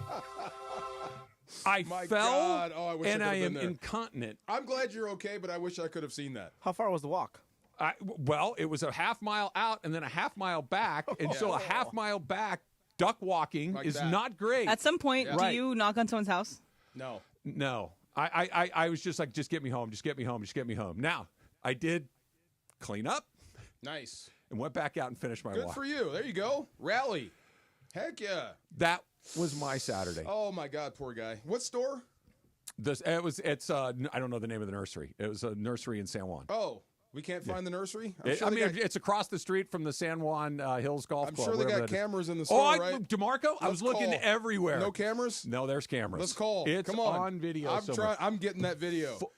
Parker. Right. It's like something that like right through a stack of poinsettias, right through them. Yeah. Ugh. It's like that when Michael Scott fell into the koi pond. We got to find that tape. Kind of. And someone probably sues it, or someone else is like moving out of the way. Oh my God! Bro, Oh no! You want some I advice? will say, I like that Susan had a mission. And then she was like, I got to still get these things. I haven't got my Christmas store. I'm like, can we just get out of here? Like, I just fell in front. I don't know how many people were in the store, 10 or 12. And everybody heard / saw or ran over to see what had happened. I think if you had just gone to the car and just sat in the car and sulked for a bit, I think that would have been a fine decision to make as well. Just like no, I didn't want to give in to the. I was obviously embarrassed, but I wasn't like I got to run out of here. I'm just like, can we go, please? You want some advice from Big Dude? When you're falling, just let it go. Because you hurt yourself trying not to fall. Save it. You hurt yourself trying to save it. Just go ahead. When you've lost balance and you're going down, just go down. I don't know if you knew this or not, but a stack of poinsettias will not break your fall. No, not at all. Not at all. Both up in the ER. white and red ones. No. They're everywhere. Just Not at all. smashed to pieces. Poor Dirt, guy. Leaves. Oh. You're looking for the time. Yep. I need 20. So we were at the Rams game yesterday, and I'm sitting in the press box, and I sit down in my seat, and I'm like, oh, man, my hip. And I'm like, why does my hip? Oh, right, because you fell like an old person and smashed down on your hip. And I get home last night, I take a shower, and I look, all black and blue. Yeah. Don't save it. If you're going down, just go down.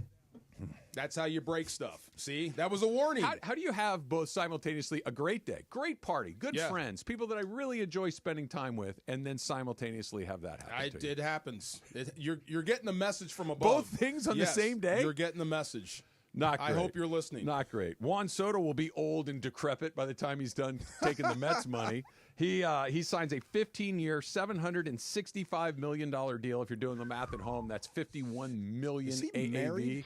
I don't know if he's married or not. He just turned 26 a couple of weeks ago. Don't ever get married then. Or you get a good lawyer to make sure that a lot of this is taken care of. Do the Jeter thing. Stay single. You're good. Other than just the bonkers numbers. Yeah. What did you think when you heard where he was going and for how long?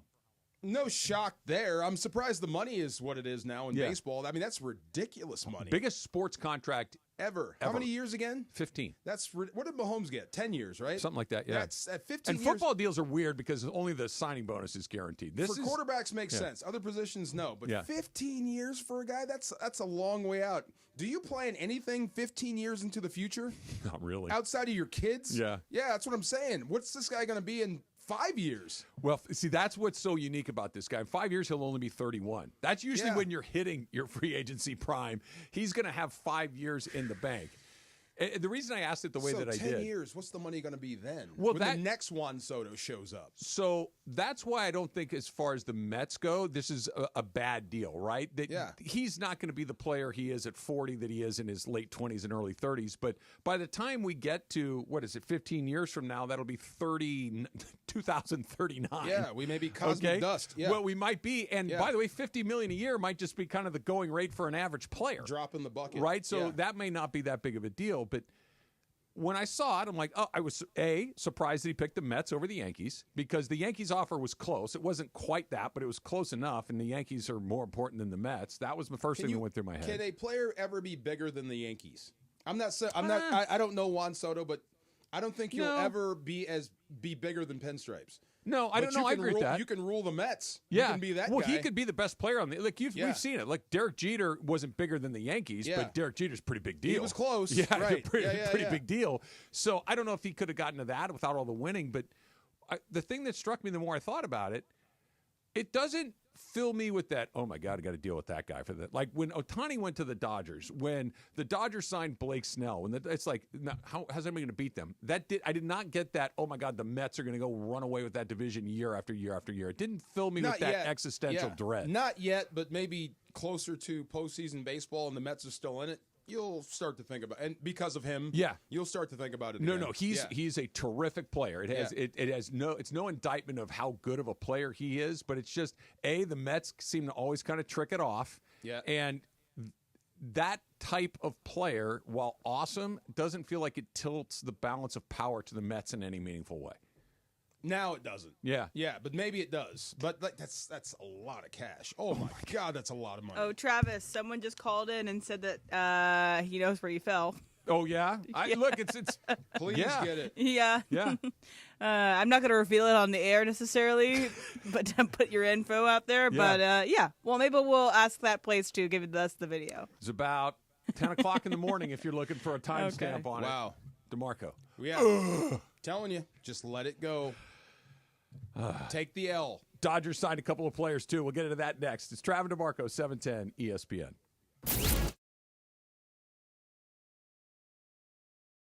Travis and DeMarco. People are upset. It's not fair that we're the evil empire. And you know what? I say let's get more evil and sign somebody else. Absolutely. Let's load up. Every fan of every franchise wants them to do exactly what the Dodgers are doing. It's just jealousy. And it's great. Yeah, it is fantastic. The tears taste delicious. Oh, the tears. The tears taste delicious. The OGs of LA Sports Radio. That's Mason in Ireland. On 710 ESPN. When pain keeps you from doing what you love, Hoag Orthopedic Institute gets you back to you. We are ranked number 18 in the nation and number 1 in Orange County for orthopedic and spine care by U.S. News and World Report. From the surf to the green, our world-class doctors are there, which is why more Californians choose Hoag Orthopedic Institute for orthopedic and spine care more than any other hospital. At Hoag Orthopedic Institute, there is no one better at getting you back to you. Proudly founded by premier physicians in partnership with Hoag. Learn more at HoagOrthopedicInstitute.com. Hey, everybody, excited to have with me in studio the one and only Dr. Monica Madden from Beverly Hills Ortho. Hi, Dr. Madden. Hi, thanks for having me. This is exciting. All right, let's get to why we want everybody to listen carefully, because you have a special offer for ESPN LA listeners. Tell me about it. We're really happy to be part of the ESPN LA family and so grateful for everyone listening right now. We are giving the first 5 people who register now and every time this airs $1,000 off Invisalign or braces treatment. Just go to BeverlyHillsOrtho.com and enter the code SMILE and you're on your way. So enter the code SMILE at BeverlyHillsOrtho.com and I could get $1,000 off Invisalign? Yes, absolutely. And what if I wanted to just call the office? Can I get the offer that way? Yes, absolutely. Just say SMILE and you heard it on ESPN. 877-7 Let's do this. Yes. Or, Monica, as I like to say, BeverlyHillsOrtho.com. Hey, it's Mace. You have never experienced anything like Cosm. Trust me, it will blow your mind, and you can experience the Emirates NBA Cup like never before. NBA action in immersive shared reality. Every assist and dunk and buzzer beater comes to life on Cosm's immense 8K plus wraparound display. Use our exclusive discount code ESPNLA. Get 20% off any NBA event in November. Get your tickets now at Cosm.com. That's COSM.com. Adam Schefter here with Vivid Seats. We've got some late-breaking news coming out of the stands. According to multiple sources, Vivid Seats fans are scoring rewards on every purchase and at a rapid pace. Obviously, these rewards are a game changer, coupled with their MVP-worthy ticket selection. Why get tickets anywhere else? Don't drop the ball this season. Shop with Vivid Seats and earn rewards on every ticket. And as the official ticketing partner of ESPN, Vivid Seats is offering you $20 off your first $200 ticket purchase with code Schefter. That's code Schefter. Progressive presents Renter's MVP's Most Valuable Possessions. Today's MVP, Tom Kelly's carbon fiber mountain bike. Because more than riding his carbon fiber mountain bike, Tom loves telling people about his carbon fiber mountain bike. Friends, family, even a local barista knows about his carbon fiber mountain bike. And that's why Tom's carbon fiber mountain bike, if you haven't heard about it, is today's MVP. Keep your most valuable possessions protected by bundling your renters and auto insurance with Progressive. Progressive Casualty Insurance Company affiliates and other insurers not available in all states. And yes, welcome to the Travis and DeMarco Show. Now mornings, 9 a.m. to noon on 710 ESPN, your destination for LA sports. Let's get back to the fellas. The Travis and DeMarco Show continues right now. All right, our second edition of College Football Corner. So this doesn't necessarily have to do with the play on the field, but what caught my eye on Saturday was our guy, now recent Golden Globe nominee, for his role in A Complete Unknown. Timothée Chalamet was the surprise guest picker on College Game Day, and people were shocked to know his college football knowledge. I'm going to play just a little bit of it for you guys. And he went 4 for 7, like a little over 500. He missed the ACC championship game, and he missed the SEC championship game winners. But here's Timothy. It is not playing. Give me 1 second. I'm going Jackson State, 8 wins in a row, 11 all-conference players. This should be a comfortable, easy win for them. Breaking it down. This guy's a great actor. Hey, he said, I only got 6 games. I'm bringing the heater on. There you go. 6 of them. Listen, these teams are 2-2 in the last 4 matchups. The Red Hawks defense looks good, but I'm looking at 4th-year Bobcats quarterback Parker Navarro. Yeah. 65% completion rate. If he can get going, he'll tilt this in favor of the Bobcats. I'm going underdog Bobcats here. Yes. Underdog Bobcats. I love that. I'm going to go with you guys with Miami of Ohio. The main reason. Okay, I'm going Louisiana here. Tyrone Lewis Jr., Cody Jackson, Tyree Skipper. They're going to step that defense up. Billy Napier's legend remains. The defense is strong. Okay, the biggest concern Louisiana has Timmy. is the Sun Belt. Totally agree. Scattaboo, little 3 to 5 yard runs, needs to be efficient, set that offense going. I don't think they've won a conference championship outright ever. I'm pulling for Arizona State today. Timmy. He said How many Arizona States we got? We got 3 Arizona States because of Scattaboo. All right, so I played a couple of them here. And, Timothy just, when I saw him being announced as the College Game Day picker, I was like, this is an interesting choice. He's not really connected to any of the schools. But Didn't strike me as a sports fan. Yeah, he knows ball. So he follows 44 people on Twitter, and almost all of them are sports reporters. Really? Like the guys from The Ringer, different beat reporters, Woj, Zach Lowe. That's funny. He is really clued in. So were you as shocked as I was that he knew his stuff? Well, I was... I didn't know that thing about you're telling me about his Twitter follows, where he's obviously a sports fan and he's involved in it. So I will give him more credit than I would have had you asked me this 2 minutes ago. Before that, I'm not surprised that Timothée Chalamet showed up prepared, because he probably has access to whoever he wants access to give him whatever information. And can probably memorize lines. And he can memorize lines, and he can deliver He was downloaded. it. Yeah, but that was good. But he downloaded it in an incredibly believable way. It was impressive for He's sure. an actor. Yeah. No, that was good. That was good. Yeah. Did it surprise you that he knew ball like that? No, that he sold it as well as he did. So you think he was doing a performance that he doesn't know? I thought it? he was great. I mean, Yeah. he really sounded He very did. confident in what he was saying. Yeah. Yeah. He was great. Yeah, it was But awesome. shout out Timothée Chalamet. Maybe we'll eventually get him on a sports podcast. Who knows? I was watching the game day, and McAfee does the thing where they kick for money, and McAfee kept doubling it, giving the guy, and then he made Herb Street chip in 200. Then he made Chalamet kick in 200. This kid was kicking for over $1 million. That's crazy. He missed. Yeah. Yeah. And he goes to Chalamet, goes, hey, you in it on this, Timmy? And he goes, okay. And he's like, all right, you're in for 2. You can tell he's like, did I really just make a $200,000 bet on this thing? It was great. McAfee's the guy you want on your auction. Yeah, your charity right. auction. He's getting money out of people. Absolutely. Yes. But yeah, no, I'm a huge Timothée Chalamet fan, so congrats on your Golden Globe nomination this morning. What for the Dylan movie? Yeah, for the Bob Dylan movie comes out on Christmas Day. How? Oh, so they just let someone else the voters see it beforehand? Yeah, so they have special screenings ahead of time for the Golden Globes. But he was a big winner from. I have thoughts. My Twitter has my thoughts on them. So if you're interested to see my Golden Globe thoughts there, but I'm not going to bore you guys with that. But we can talk about the Dodgers if you want. You're squinting a lot over there, my friend. This is going to be hard for me to do this today. Are you that blind? No, I'm not blind. I keep going back to the game we just saw. I keep thinking you're like frustrated because No, then I no. realize you're just like staring at your computer in a meaningful way. Let's see. I started playing football in the fourth grade. So Okay. that's what, 1970, whatever, 9? Yeah, sounds right. Whatever it is. Sure. I can't do math right now. I can High never school, do math. college, pro coach, 16 years as a broadcaster starting today. I've never seen anything like that. That's what I keep watching. Like what? Josh Allen? I've never seen anything like that. That looked like high school. That looked like a kid you see in Orange County or whatever who's playing against no one. He's the biggest kid on the field, and he's just doing whatever he wants. This is the pros. Yeah.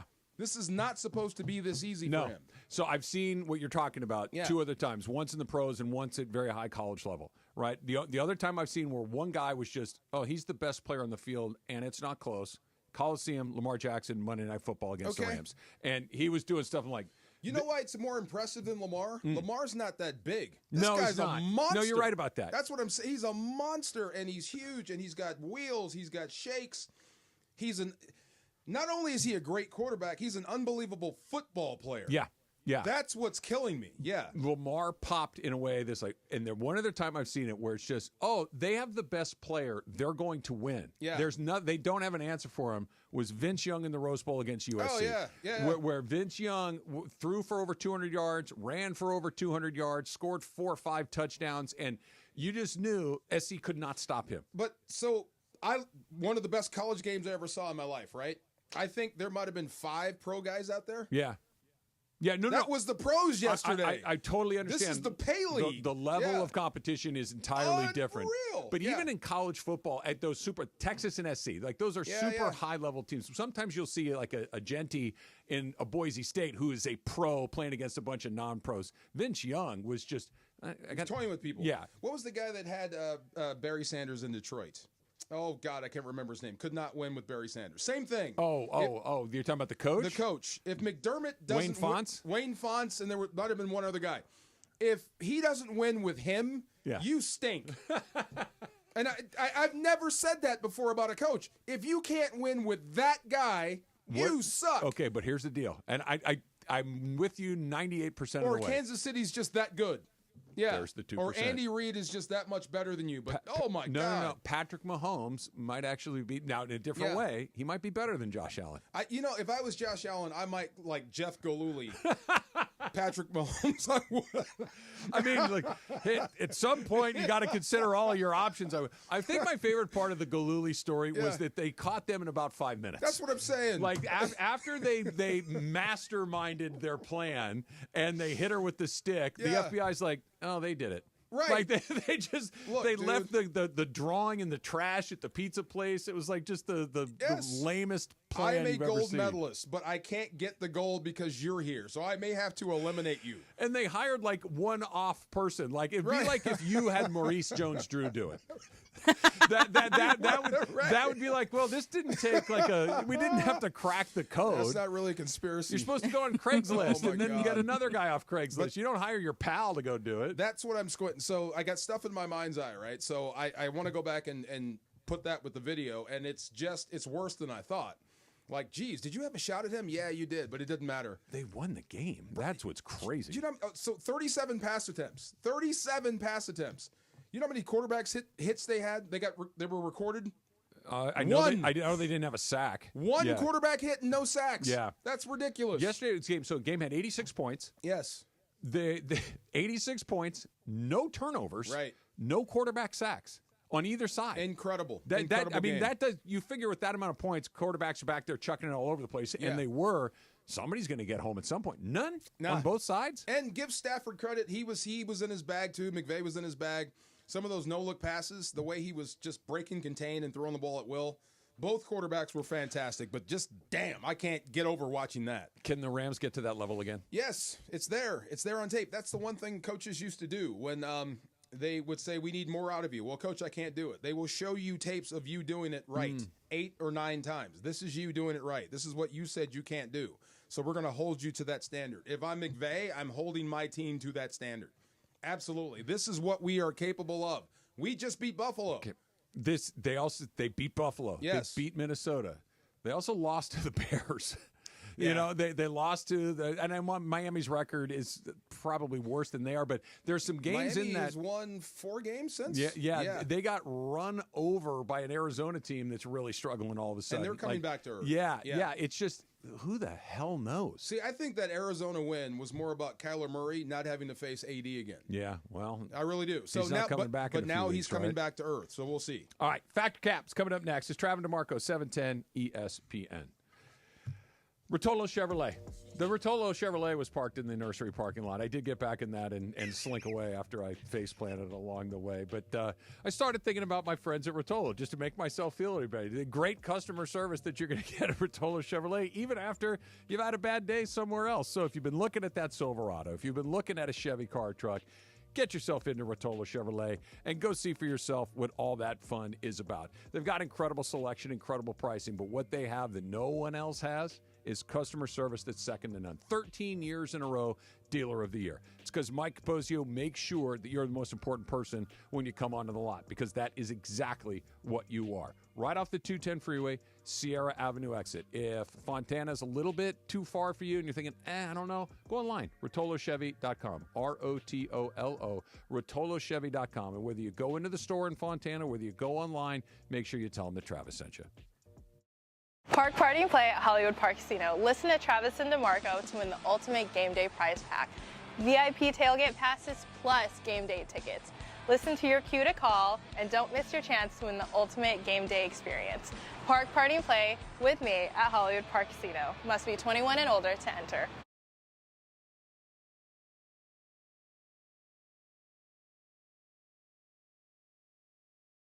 Podcast 710 ESPN and the all-new ESPN LA app.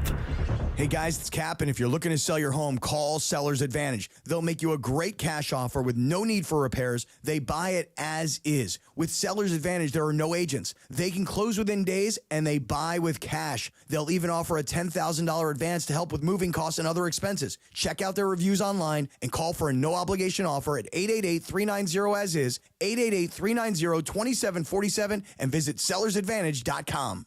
Don't worry, sell happy with Seller's Advantage. Hey guys, it's Sedano. You know those memes about guys panicking over last-minute holiday shopping? Yep, that's me. Guilty. You don't want to be that guy, okay? This year, don't be the guy that ends up falling for the trap of, oh, you don't have to get me anything. No. It's a trap, okay? My holiday strategy is less stuff, more flowers. I'm sending farm fresh flowers from the Books Company, and I've got 25% off your entire Books purchase, so you can send some too. Their flowers are cut fresh, sourced directly from the best flower farms, so they last way longer. And it was easy. I picked a bouquet, set my delivery date, and that's it. Get a festive bouquet for mom, a mini tree for grandma, and go big with a flowers subscription for your wife or your girlfriend or that significant other. And right now, you'll save 25% off with my promo code ESPN. Go to Books.com, that's BOUQS.com. Use the promo code ESPN, that's BOUQS.com. Promo code ESPN, Books, promo code ESPN. You never expect a game-ending double play, walk-off grand slam in the World Series, or getting into an accident. Hey, it's Travis with DeMarco and Evan Cohen. Only one all-star team you can call to pinch hit for you. The personal injury law offices of Joseph S. Normand. Visit normandlegal.com or call this number, 213-747-2000. Don't get struck out by others. Joseph will help you achieve the maximum compensation that you deserve. Visit normandlegal.com or call 213-747-2000. Let Joseph and his team hit it out of the park for you. Get ready, LA. The Art of Sport LA Bowl, hosted by Gronk, is back at SoFi Stadium on December 18th at 6 p.m. Be there as the Mountain West top team goes head-to-head with the former Pac-12 contender in a showdown you won't want to miss. Tickets and premium suites are on sale now. Don't miss out on your chance to be a part of the action. Visit LABowlGame.com to secure your seats today. That's LABowlGame.com. Texting enrolls you in a recurring automated marketing text messages. Consent not required to purchase. Message and data rates may apply. The team's looking good this season. I think so. Man, I miss playing football. Being young with unlimited energy to burn. Ever since I turned 40, I just can't find that fire I used to have. Think you could be lower testosterone? What do you mean? All guys lose their edge when they turn 40. The body has less testosterone. That's why I take Nugenix Total T. I've heard about Nugenix. That really works? Since I started taking Nugenix, I'm lifting like when we played for Coach Carter. I feel more energized at work. It's even spiced up things between me and the missus. Are they still giving out complimentary bottles for people to try? Yep, send a text. It's that easy. Text SPARK to 42424 right now for your complimentary bottle of Nugenix Total T. It's the #1 selling testosterone boosting brand at GNC and Walmart. Do it now and they'll also send you a bottle of Nugenix Thermo X, their newest, most powerful fat burner ever, absolutely free. Text SPARK to 42424. That's SPARK to 42424. These statements have not been evaluated by the FDA. This product is not intended to diagnose, treat, cure, or prevent any disease. Here we go. It is Factor Cap time. Factor Cap on the Travis and DeMarco Show. Each weekday around 10:30, producer Emily serves up what's going down, and fun and frivolity ensues. Special thanks to the law offices of Joseph S. Normand for making Factor Cap possible. It's Joseph S. Normand. It's Factor Cap on the Travis and DeMarco Show on 710 ESPN.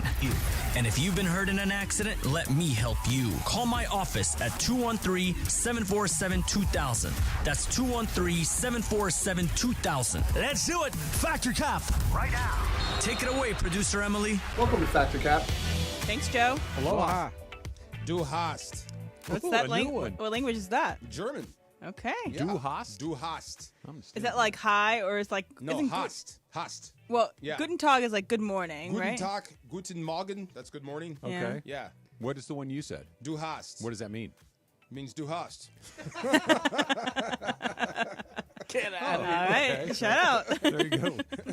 Okay, so it is holiday work Christmas party season. I said that really weird. It's work Christmas party season. And when the NFL guys were here earlier, it reminded me of my very first, like, career Christmas party. Yep. I was an intern. I was getting paid next to nothing, and they rented out Topgolf for all of us, free food, free drink, whatever, super fun. The interns, they had our own, like, you know, one of those stalls, and it was about 12 of us just having a grand old time. Yeah, I indulged a lot because I was like, I get paid nothing. I'm going to make it all back here tonight. I'm going to square my account. Yeah, exactly. I ended up going into Philly, had a great time. You know, I don't care that I kind of came off a little drunk because I was 19, and everyone seemed to be okay with it the next day, and it was fine. And it wasn't just me, it was other people. But I think I've learned that that's not the way you're supposed to act at most holiday parties, and most jobs I haven't really had holiday parties. And I was also working out this weekend, and a woman I was working out with works in HR. And was telling me about how she was on call during their holiday party and had some incidents to take care of. So it's okay to go hard at a work Christmas party. Travis, Factor Cap. Cap. I understand how it happens. I understand that it probably will be okay. But the people that can determine your money do not need to see you in something less than your best state. You can have a good time. You can have a couple of drinks and be more casual than you would be at work. But if the person that can turn off the money is there, you need to think twice. Also, correction, I was not 19. I was 23. I got the timing wrong. I was not underage. Yeah. DeMarco? I'll go Cap because sometimes the people that are throwing the party are the most lit. So if they're getting down, I'm getting down. Like with they them. set the tone? Yeah. Like, what is it? The mob boss rule? You cannot turn down a drink with a boss? That's right. Yes. So if it's multiple drinks that night, then we're just getting hammered. So I'm going to go Cap. All right, Jorge? Yeah, that's not. I'm with Travis. Like, you want to be careful. Like 2, 3, 4 maybe, but trying to get the whole bottle in that night, I don't know. If the boss is going to the hoop, right, and he's expecting you to go with him, I think that's a very specific circumstance. But if they're just having a party, and it's like you enjoy yourself, have a good time, keep your foot on the brake. Right, exactly. And if I had one this year, I would do it. But we don't really do Christmas parties here the same way. The worse than having too much to drink, I think, and having gone to a million corporate Christmas parties over the years, is the people that have too much to drink and hook up with a coworker in a public way. Yeah. That you're not having a relationship with. Right. Like it's just a one night, one off, drunken. That's the one that's real bad. Especially if you're not like a big company. Like if you're like, I don't know. Y'all forgot we're in this room, huh? Right. Yeah, exactly.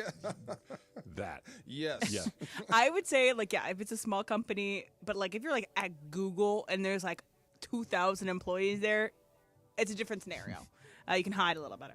All right, so congratulations to The Substance, which is another movie that stars Demi Moore this year. But in her publicity for The Substance, she brings along her little dog, Pilaf. So Pilaf is this tiny. As in rice? Yes. Okay. But literally, Pilaf can fit in her hand. Not a fan. Not a fan of rice pilaf. Yeah. But this dog can fit into her hand. It's super tiny. You barely know it's there, but she has it around all the time. And every interview and every red carpet, Pilaf is there. So my statement is, and I also got this weekend, I went to the grocery store. I went to this other market that clearly has signs, no dogs. And people are just bringing their golden retrievers in, bringing their, Boston Terriers in and sniffing at my stuff and be like, oh, no, he's friendly. I'm like, okay, Lindsay. I don't want you to be sniffing my sandwich. But you're allowed to bring your dog to places if they are handheld, if they are in your hands. DeMarco after Cap. Cap. No. Cap. Definitely Cap. No. Do you ever say something to somebody? Yes. You would. Absolutely. What would you say? Put that thing away. Put that thing back where it came from, or so help me. Yeah. Thank you. Travis? I'm with DeMarco. It's Cap. I would never say anything, but I really dislike it when they're in grocery stores. That really, if you're a blind person and you need assistance, that's totally different. But if you're just there because your little dog doesn't want to sit in the car or leave it at home for 20 minutes while you go grocery shopping, I don't get that at all. And I don't like it in restaurants either, unless the specific theme of the restaurant is bring your dog. There's a spot that Susan and I really like to go to that we've kind of stopped going to, because there are dogs in the restaurants. I don't want to. This is an expensive place. I don't want your dog underneath my table. And the dog outrage gets on. I'm a dog person, and that gets on my nerves. Yeah, just leave the dog at home or go somewhere else. I have family members that are terrified of dogs. Oh yeah, right. Like a phobia of dogs. Yeah, and they're not supposed to be in here. No, they're at the park on a walk. Thank you. Great. Your dog can be left at home. It's a dog. Yeah. It's going to be okay. I'm with you. It is going to be okay. Jorge? I don't need to see him at Target. When I'm at Target, I don't need to see him at grocery store. So my buddy works at a restaurant, and he says that every time he sees somebody walking with a dog, he's like, "Oh, that's a cute dog. What's his name? Oh, it's Max. Oh, nice. Is he your pet? Yeah. Okay, cool. Then feel free to take him back to your car." He's like, "No. But he's an emotional animal. No, I just asked if he was your pet. You said he is." If you would have said that's great. Exactly. I need that. Yes. That's great there. So because he can't ask them for paperwork or whatever. So he's like, "Oh, is that your pet? Yes, it is. Oh, then feel free to take him to the car." Yeah. Just let's have some rules again.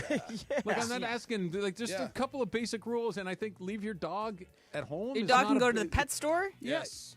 And that's it. The park? Yeah. Come on, man. And then these people, they look around looking for an acknowledgement, oh, cute dog or something. They look for a compliment about their dog. Or they look for somebody to complain. Yeah. Crazy. Yeah, no thanks. All right, so today is National Christmas Card Day. You still send a Christmas card. Jorge, Factor Cap. Cap. I've never, no.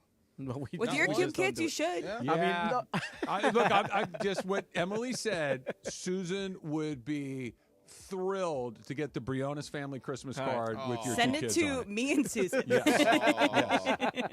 All right, we'll Travis. see. It's Cap, but to your point, Em, is when I really did like it is when I had a younger family and getting pictures of my friends and their families and seeing the kids grow and all these. By the way, sometimes you get some breaking news like, "Where's Dad?"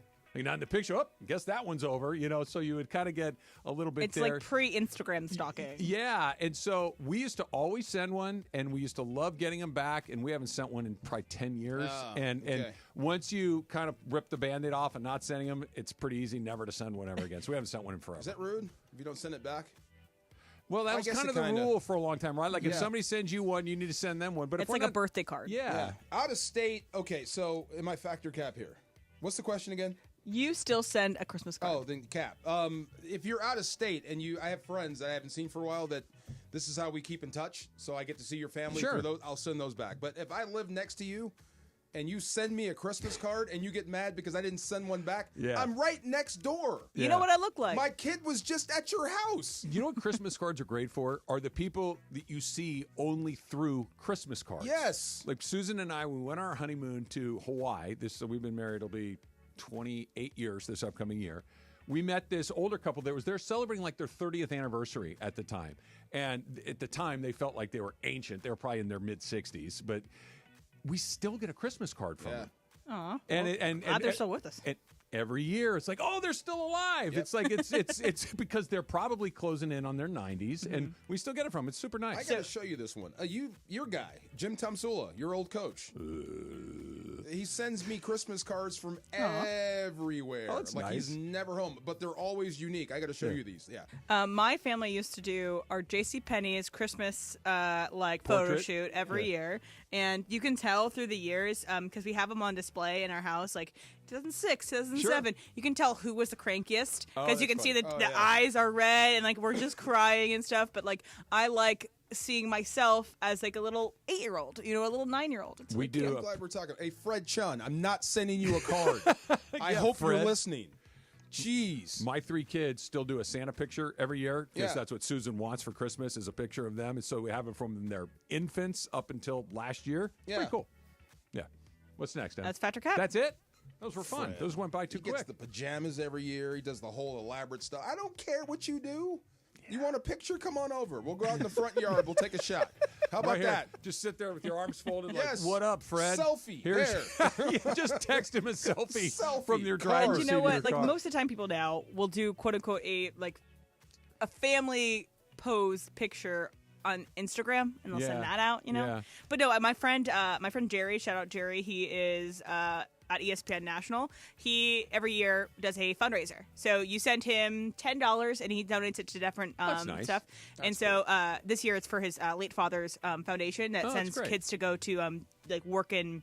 Not like what's it called when you like wood shop at school, like some trade schools. Yeah, trades. So scholarship to trade schools. And he does a goofy photo every time. So this year he like photoshopped himself like jumping, cannonballing off his roof. It's Yeah. like super cute. So that's I a like fun that. way to do it. Did you ever send out the letter that went in the Christmas card? No. Did you ever get that from one of your acquaintances? I'm sure I have. Those, those are unacceptable, quite frankly. I do Like not, an update of their life. like this is what happened in my family this year. This person lives here. They've got the DeMarco. Some of these are multiple pages. not But you don't doing have to that. read it. No, I know, but I'm just not doing that. I'm not reading the that. presumption of Yeah. that anybody wants to read it is insane to me. I don't need a 2-page summary of your life and your daughter's promotion at the accounting firm. I don't Especially if I see you at least 3 times a week.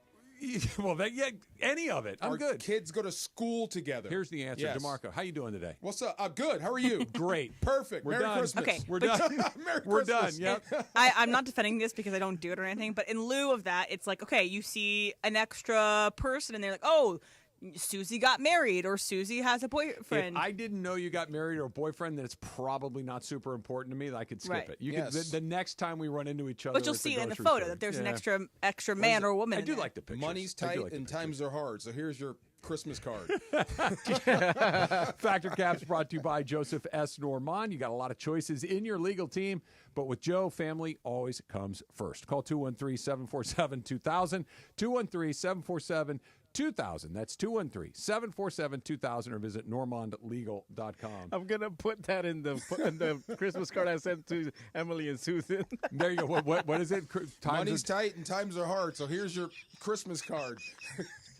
Well done. I like it. Well done. I want to Dodgers- know everything that Maite likes. I want to know everything that Gael likes. No, I want you to write a whole synopsis. Recap of 2024. Here it is. Gael, 1. Maita, 7.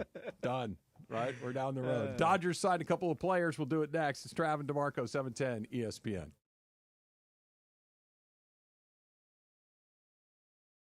ESPN LA and Beverly Hills Ortho are teaming up because we want to know who's smiling in SoCal. Go to ESPNLA.com and nominate who you think is making LA a better place. Could be a mentor, a teacher, a coach, a good Samaritan, or you could nominate yourself.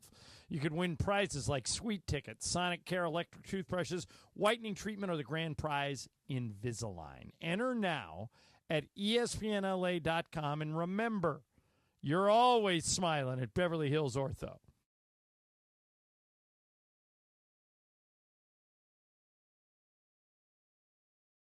What if the rest of the world was as easy as ZipRecruiter?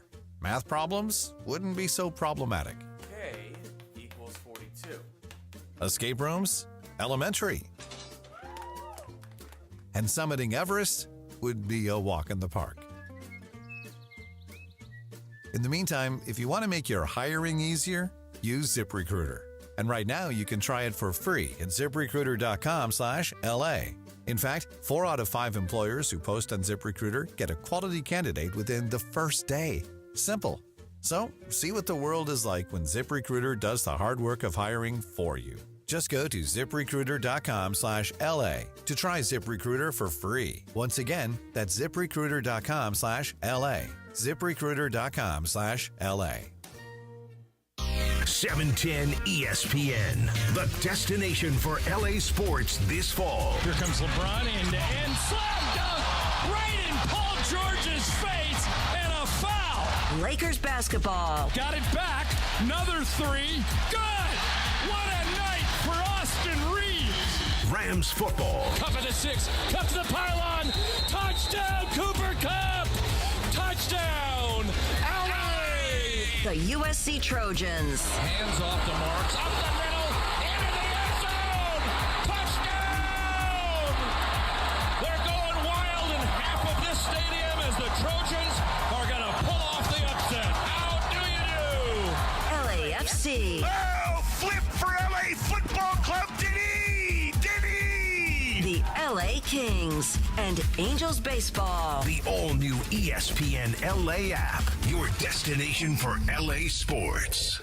Hey folks, when it comes to Christmas trees, don't get played by foreign plastic. Just like you wouldn't replace a prize QB with a mannequin. Don't replace American Farm Fresh trees with fake foreign plastic. These farm families are the MVPs of Christmas, growing champions right here on American soil. They're not sitting on the bench. They're out there every day growing real Christmas traditions. Make the winning choice, Farm Fresh Christmas trees, not foreign plastic that pollutes. Visit GetRealKeepItReal.com to find your local farm MVP.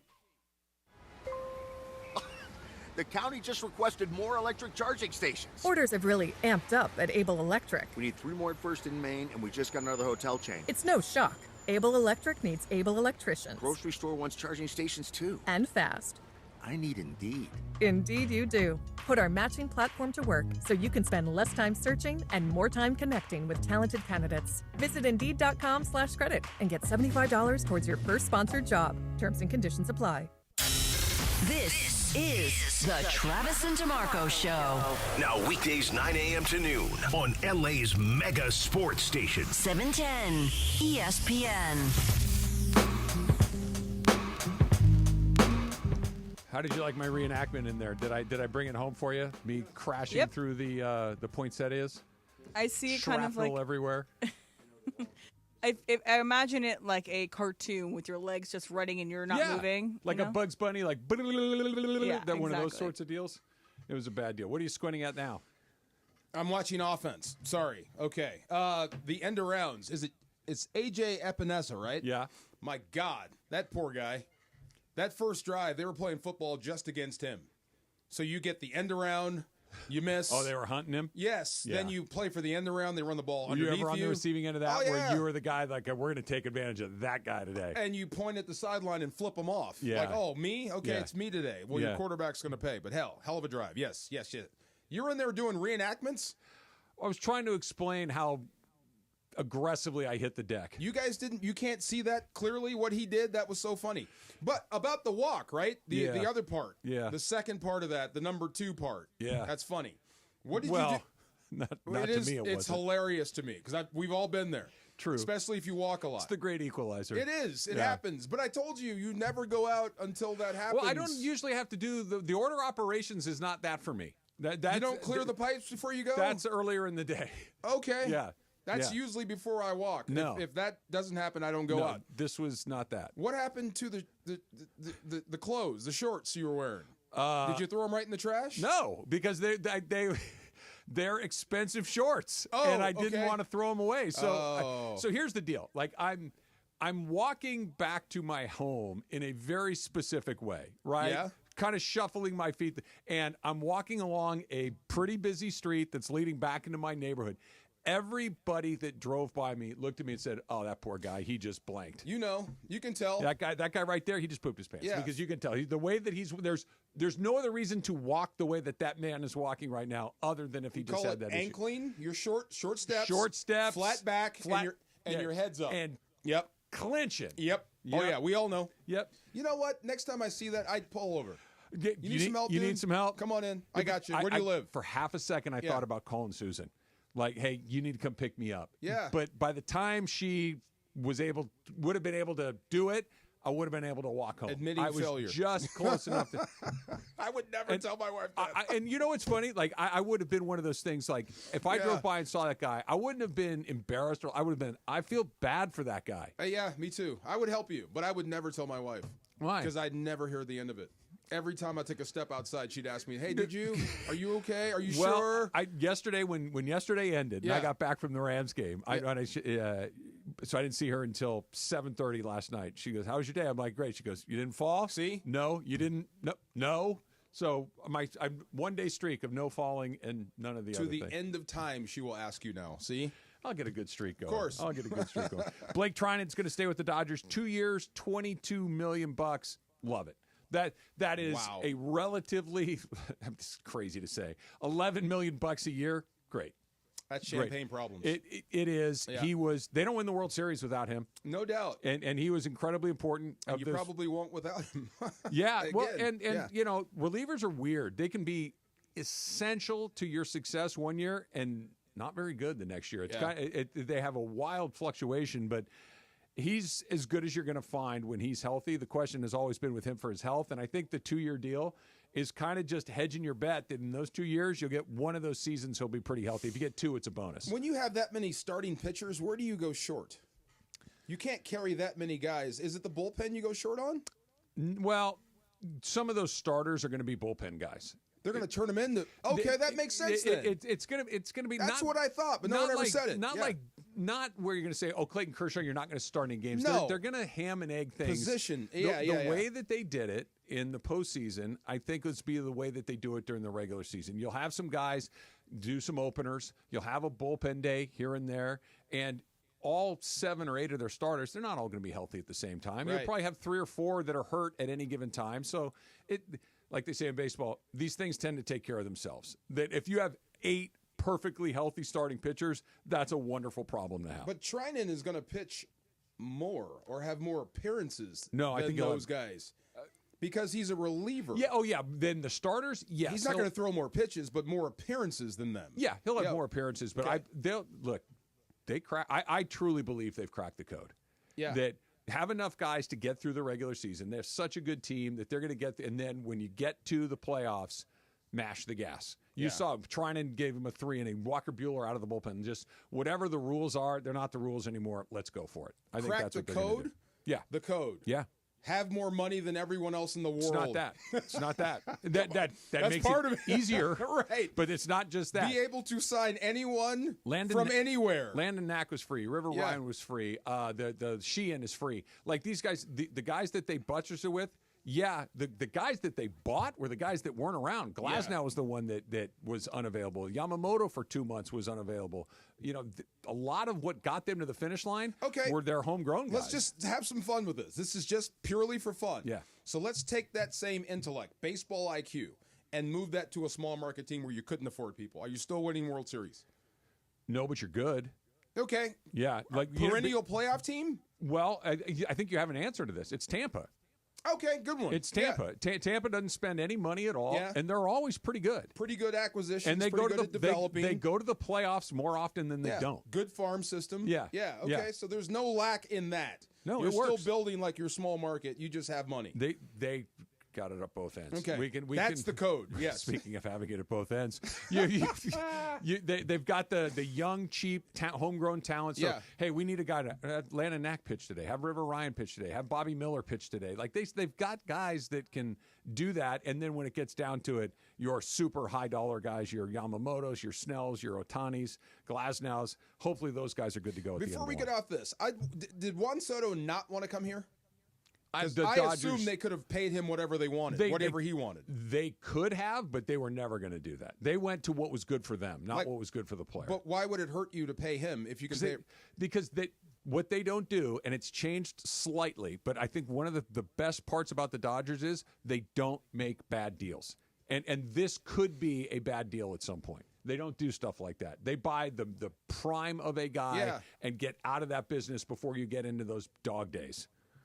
That's kind of what they do. I just wondered if MLB stepped in like the NBA did. Like you can't get him. That's too much. They stopped their offering, from my understanding, around $600 million, and this went to $765. So they weren't in. Okay, that just know level. you're not. This is not the end of the Juan Soto thing for you. You'll see him again. Yeah, he'll be a problem for you down the road. I mean, he's a terrific player. Dodgers also signed Michael Conforto to a 1-year, $17 million deal. He's been around. He's been around a while. He's a good player. Yeah. You know what it is, DeMarco? Yeah. He's this season's Teoscar Hernandez. And the only thing that I don't like about the Conforto signing is I think it means that Teoscar is going to leave. Okay. Because I think so it's a role. It's a role that he's going to fill because the Yankees, the Blue Jays, the Red Sox didn't get Soto. I think those three teams probably go big to go get Teoscar, and the Dodgers aren't going to do Is that. Is Conforto better than Teoscar? No. Teoscar's better. Teoscar then? Because Teoscar's going to get paid probably double what Conforto's going to get. Okay, because of the rub. Yeah. The World Series rub. That makes sense. The rub and the need, right? And the Dodgers, this is what they do. This is an example of them being a little bit smarter than everybody else. I'm not going to overpay Teoscar. When Teoscar is undervalued, I'll take him. The second he gets a little overvalued, somebody else can pay him.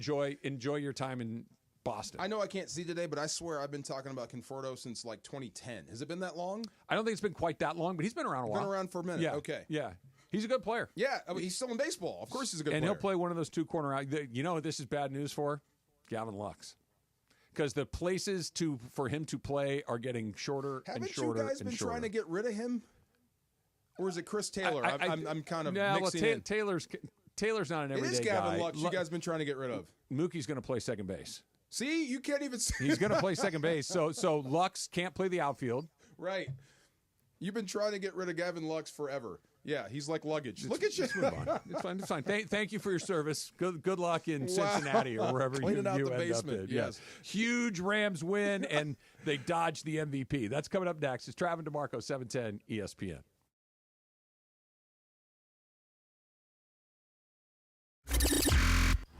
When pain keeps you from doing what you love, Hoag Orthopedic Institute gets you back to you. We are ranked number 18 in the nation and number 1 in Orange County for orthopedic and spine care by U.S. News and World Report. From the surf to the green, our world-class doctors are there, which is why more Californians choose Hoag Orthopedic Institute for orthopedic and spine care more than any other hospital. At Hoag Orthopedic Institute, there is no one better at getting you back to you. Proudly founded by premier physicians in partnership with Hoag. Learn more at HoagOrthopedicInstitute.com.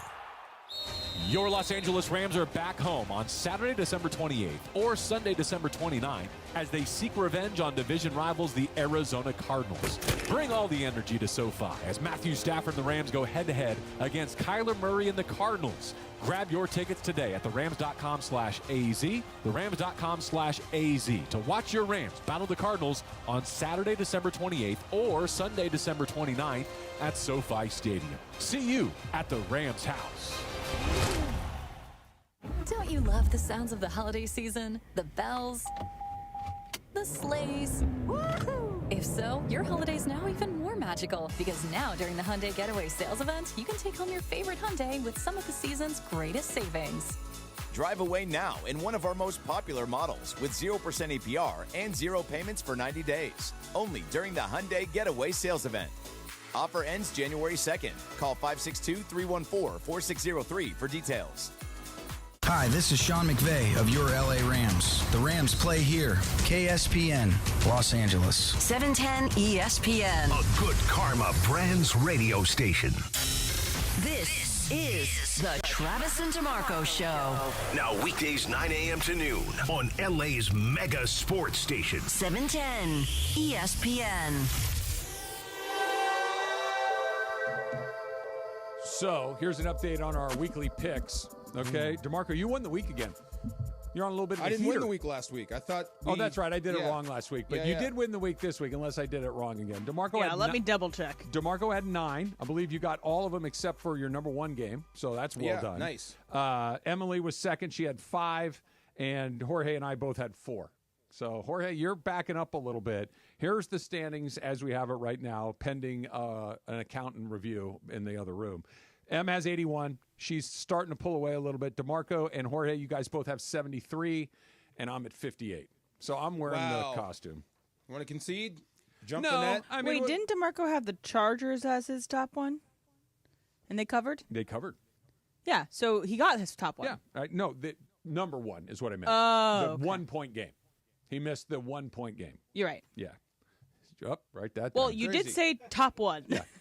top 1 game, right? Okay. One game. It's confusing. You know it's what? confusing. About the Chiefs, right? I just saw this. This is their 6th win that came down to the final play. 15th win, 1-score game.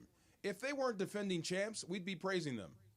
Yeah, you're probably right about that. That's the only thing we have against them is they're defending champs. And they're judged against the best versions of themselves. They're judged against what we've seen last year and the year before.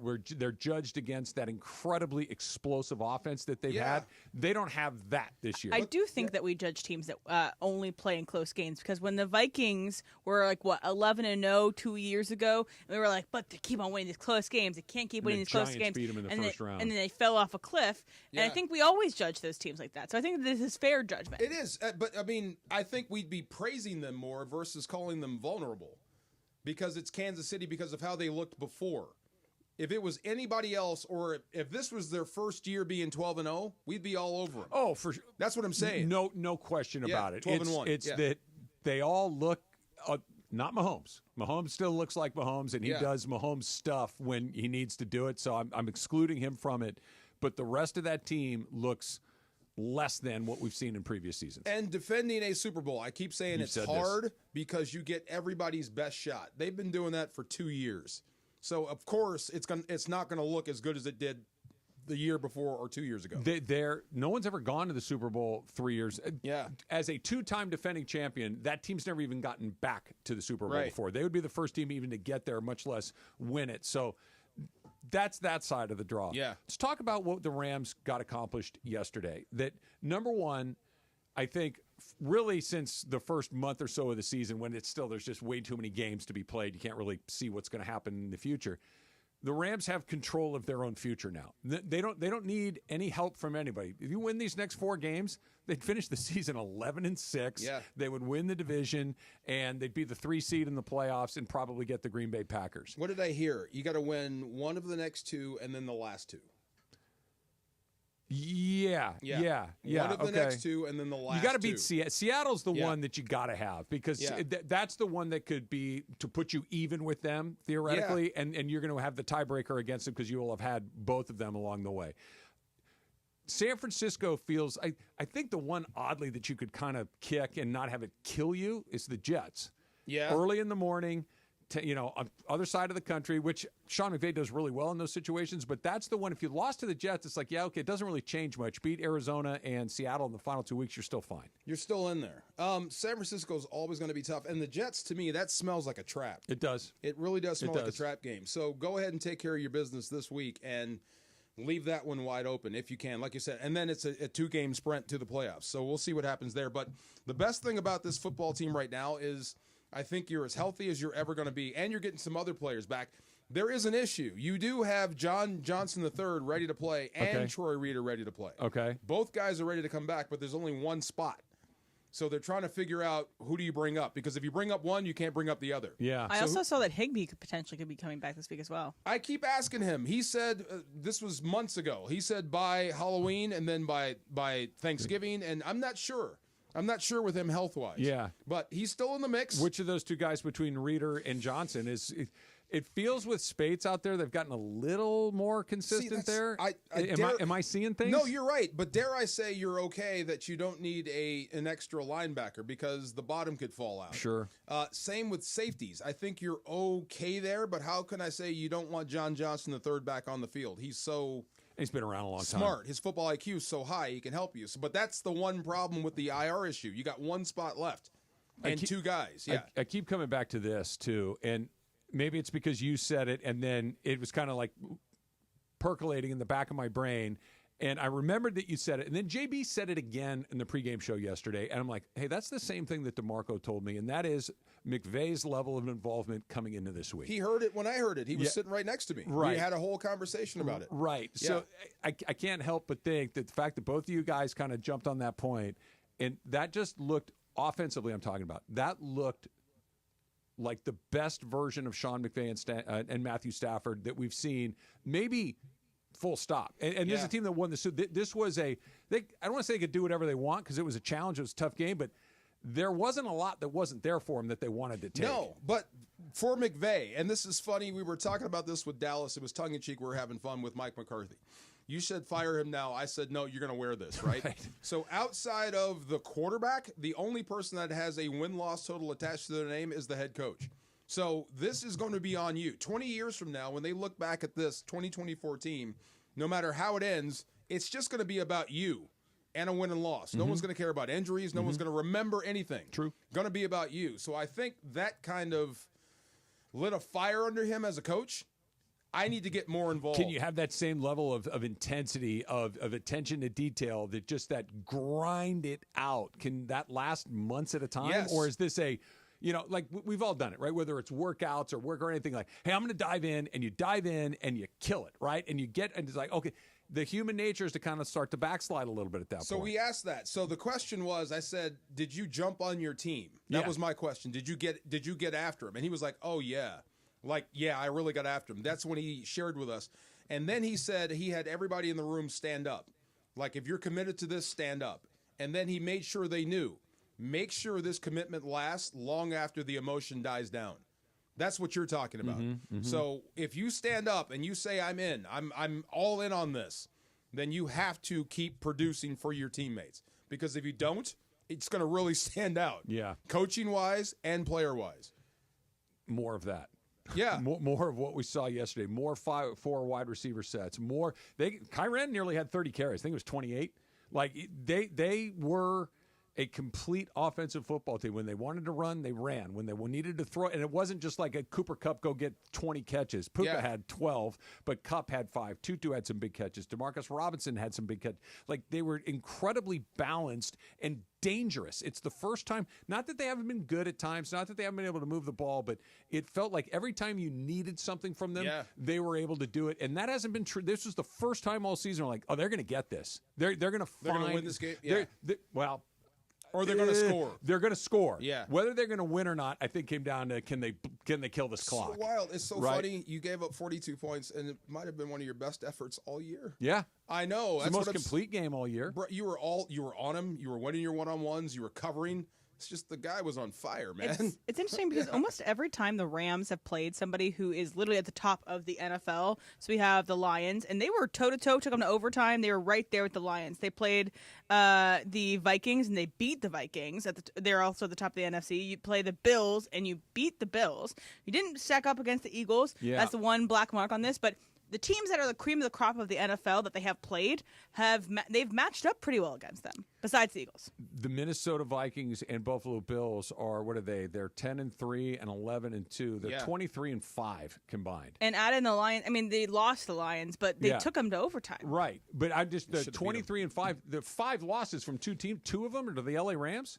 Like, I think that's the part. Look, they could turn around and get beat by the 49ers in a couple of days, and I don't think any of us would be knocked out of our chairs stunned if it happened. I really would be. Why? Because I think you're playing your best ball. I do. And they're not superhuman anymore. No, they're not. They're very human. But they're also a rival. It's also a short week. Thursday nights get weird. The home team seems to have that one extra day. You just went through a war with the Bills. They just got done smashing the Bears. If they win, it's because Kittle went off. And if they win, it's because you dropped the ball. Yeah, I think that's true. Yeah. But we've seen them do this too many times. I'm excited. Don't get me wrong. I'm not trying to throw cold water on this, but I've seen that offense sputter. If they have another defensive day, that obviously Purdy and Allen are very different types of quarterbacks, but we've seen Purdy, short one here, boom, he's gone. Kittle had a big day. I don't have to squint too hard to see where did that team go from a week ago? I would not be surprised to see that. Funny again. what happens when you get a pretty good O-line that stays together for That's a while. everything. And you can build on things, right? Yeah. They Football didn't ain't that hard. It ain't that hard. Dick Vermeil used to preach, and he still does. Winning ain't complicated. People complicated. So you get the same 5 guys going together, good things Has there happen ever been a offensively. really good team that had a bad offensive line? No. I don't think so. A Super Bowl winning team? No. Maybe not even Super Bowl, but playoff team that, a good team. I would argue the 2021 Bengals. They had a bad offensive line. Joe Burrow got sacked all the time. They got sacked 7 times that Super Bowl. That's the only one that comes to my mind. Yeah, they were all beat to you-know-what. The 5, we've been shuffling the deck. You were trying to figure out which were your 5 best guys. No, all due respect to Jonah Jackson. It's like, okay, you just paid him. You got to find a place to put him. I feel bad for him. And I do too, but at the same time, we got to find a way to win. You got to find a way to make it work. And with Limmer in the middle and the other guys kind of finding their spots, he's the odd man out. And that was the best version of that O-line all year by a mile. Yeah. I don't think the final sentence is written on Jonah Jackson. No. Look, he could end up playing the rest of the year. Yes. Stuff happens. Yes. We know that. But it is sad to see him roaming the sidelines when you know he wants to be out there. Tough business you I guys know. picked. Look, don't say ouch. I don't know how to say it. That's not me being callous, but if you've got an injury, don't say anything. Yeah. Just keep playing. Well, that was the part like, don't let me see you in that training room. There you go. Right? Yes. Let's go do that somewhere else. College Football Corner, take 3 coming up next. It's Travis DeMarco, 710 ESPN. Park Party and Play at Hollywood Park Casino. Listen to Travis and DeMarco to win the ultimate game day prize pack. VIP tailgate passes plus game day tickets. Listen to your cue to call and don't miss your chance to win the ultimate game day experience. Park Party and Play with me at Hollywood Park Casino. Must be 21 and older to enter. The next thing I know, Ice Cube is on the field, and I'm going, this is bananas. So I had to kind of put down my game face and my old high school days in Vista, California, driving my Nissan Sentra with my 10 subwoofers in the trunk, rocking out to NWA. I was like, man, this is my chance. So I was like, there's Ice Cube in the center of the diamond, and I'm going to go up there and join him and sing along. And the kid just came out in me, and I just couldn't resist. The LA Afternoon Takeover. That's Sedano and Cap. On 710 ESPN. Did you know it can now take up to 11 weeks on average to hire for an open position? Look, if you're hiring for a growing business, stop waiting and start using ZipRecruiter. 3.8 million businesses have come to ZipRecruiter for their hiring needs, and so should you. Right now, you can try ZipRecruiter for free at ZipRecruiter.com/LA. That's ZipRecruiter.com/LA. ZipRecruiter, the smartest way to hire. I love opening gifts for myself because, I really get me. Now your top reasons to visit Morongo. Gift a Day giveaway. 15 days, 15 gifts. Earn 500 points on your rewards card and get that day's great gift. Now till the 20th. Number 2. The Hilarious, Just Hilarious. Live January 11th. And the number 1 reason. It's the holidays. It's Morongo. It's good times. Morongo, good times. Adam Schefter here with Vivid Seats. We've got some late-breaking news coming out of the stands. According to multiple sources, Vivid Seats fans are scoring rewards on every purchase and at a rapid pace. Obviously, these rewards are a game changer, and coupled with their MVP-worthy ticket selection, why get tickets anywhere else? Don't drop the ball this season. Shop with Vivid Seats and earn rewards on every ticket. And as the official ticketing partner of ESPN, Vivid Seats is offering you $20 off your first $200 ticket purchase with code Schefter. That's code Schefter. Meet Cheryl. Hey. She's on vacation and lost in the moment. Unfortunately, so is her Chase debit card. It's gotta be somewhere. Maybe she lost it at salsa night.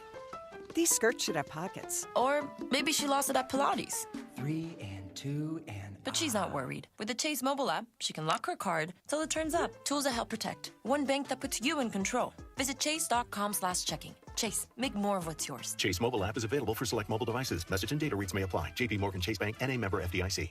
Cashback is not available on gas in New Jersey and Wisconsin. Hey, good morning. You're heading to the airport, right? Yep, thanks for checking. I like the car. How long have you been a rideshare driver? About 3 years now. I really enjoy it. Isn't it hard to make money these days with the price of gas being so high? Not for me. I use Upside, the free app that gives you cash back for every gallon of gas you buy. Wait a minute. Are you saying you actually get real money back when you get gas with the Upside app? Yep, I get real cash back every time I get gas. Does that actually add up to anything? I'll make around $200 to $300. Wow, that's serious extra cash. I'm downloading the Upside app now. Download the free Upside app now to earn real cash back every time you buy gas. Use promo code LEARN for an extra 25 cents a gallon bonus on your first tank. You can cash out anytime, right to your bank account, PayPal, or a gift card for Amazon and other brands. Just download the free Upside app and use promo code LEARN for a 25 cents a gallon bonus on your first tank. That's code LEARN.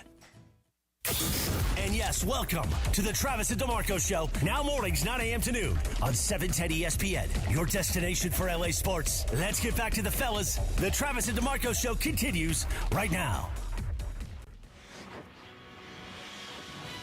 All right, so it's time for the last college football corner of the week, and USC has a bowl game, guys. They're going bowling. Okay? Yay. They will be playing in the SRS Distribution Las Vegas Bowl in Allegiant Stadium. They're going to start and end their year against an SEC opponent in Las Vegas. That's weird. Which will also be the site potentially of the first #1 overall pick for next year's NFL draft.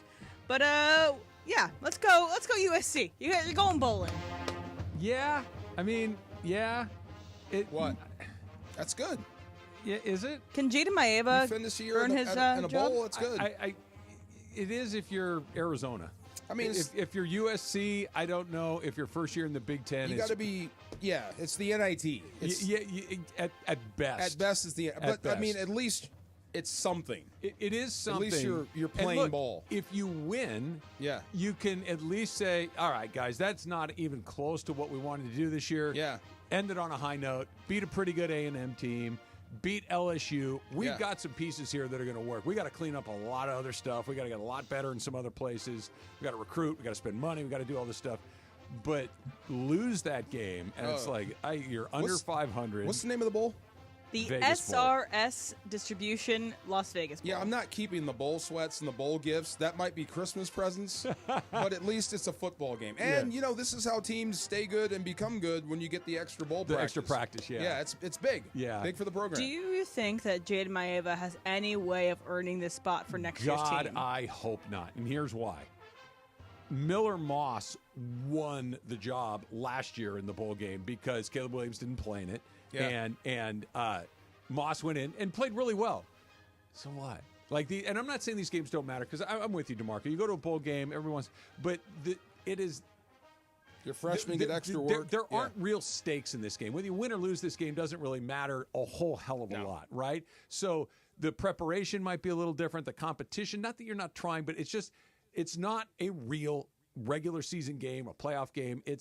I think it gives a little false feedback on what it is. I'm not saying that he can't go out there and look good. I'm in the playoffs. Let's pretend we're in the playoffs. We win, and we move on because I'm preparing for next year. I get that, but you can only tell yourself so many lies before you're like, this isn't the playoffs. It's Texas. Yeah. We're in Vegas. That's up to Lincoln Riley. There's going to be 10,000 people in the seats. You're like, this is what it is. It's kind of a weirdo bowl game, and Maeva could go out there and throw 4 touchdowns, and good for him, and he's in the competition, but Riley needs to open this thing up and figure out how to get that position fixed because that needs to be a lot better. What quarterback would you try to throw money at right now? I'm trying to think of a program that's kind of on the – what happened to the UNLV kid?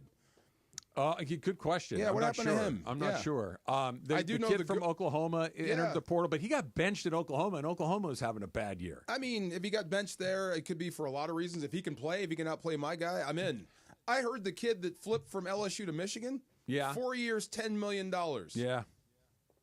He's in high school. I know. That's the going rate. Yes. It's so $10 million. I'm going to try to workshop this out loud real quick. I hate everything that you just said.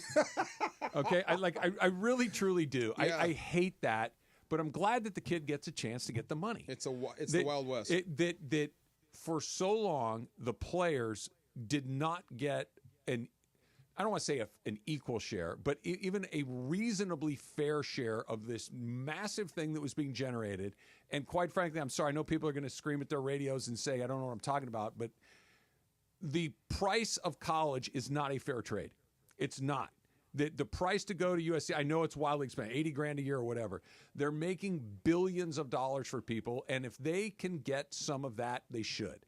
But I hate that people leave every year. I hate that guys go from one school to the rival school. I hate that a guy from high school has a $10 million, and it's hate ridiculous. Everything about it, but I'm also glad that he can go get his money. You know what I love about college football this year? Scatterboo.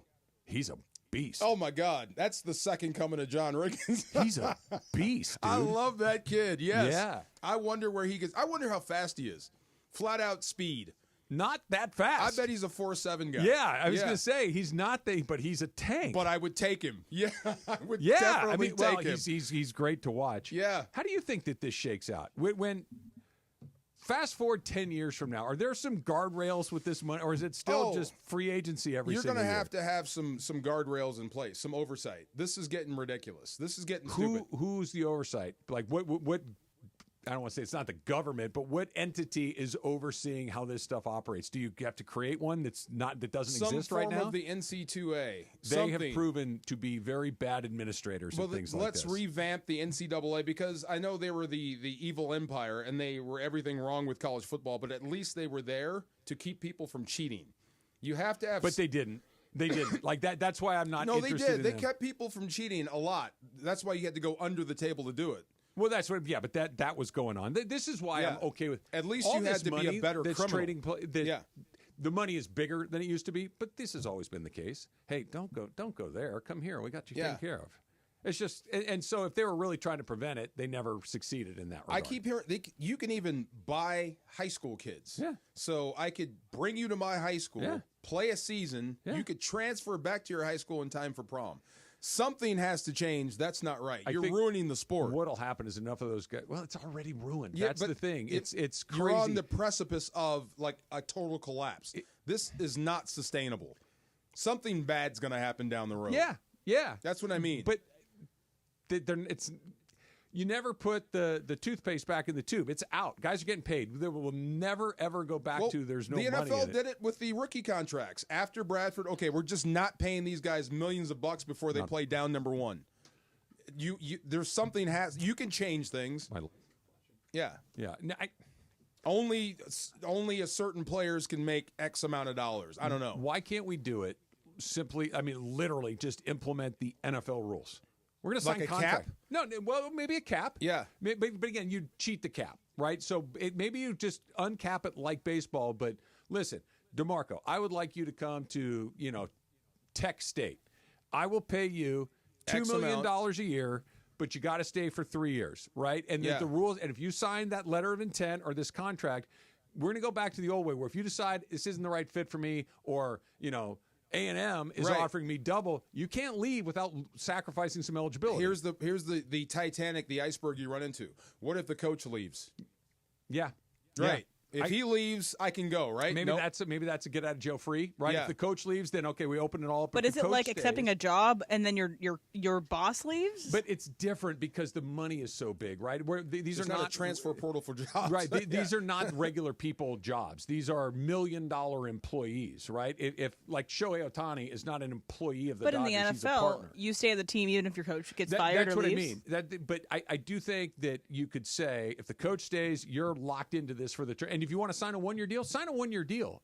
But if you want to guarantee yourself some economic security, if you want to sign a 4-year deal for $10 million at Michigan, well, then you got to stay for 4 years. Or, a great agent could put a stipulation in your thing. It's like, hey, if my coach leaves, like what Ohtani has, where, if Friedman isn't there, I get a bounce. Everything's void.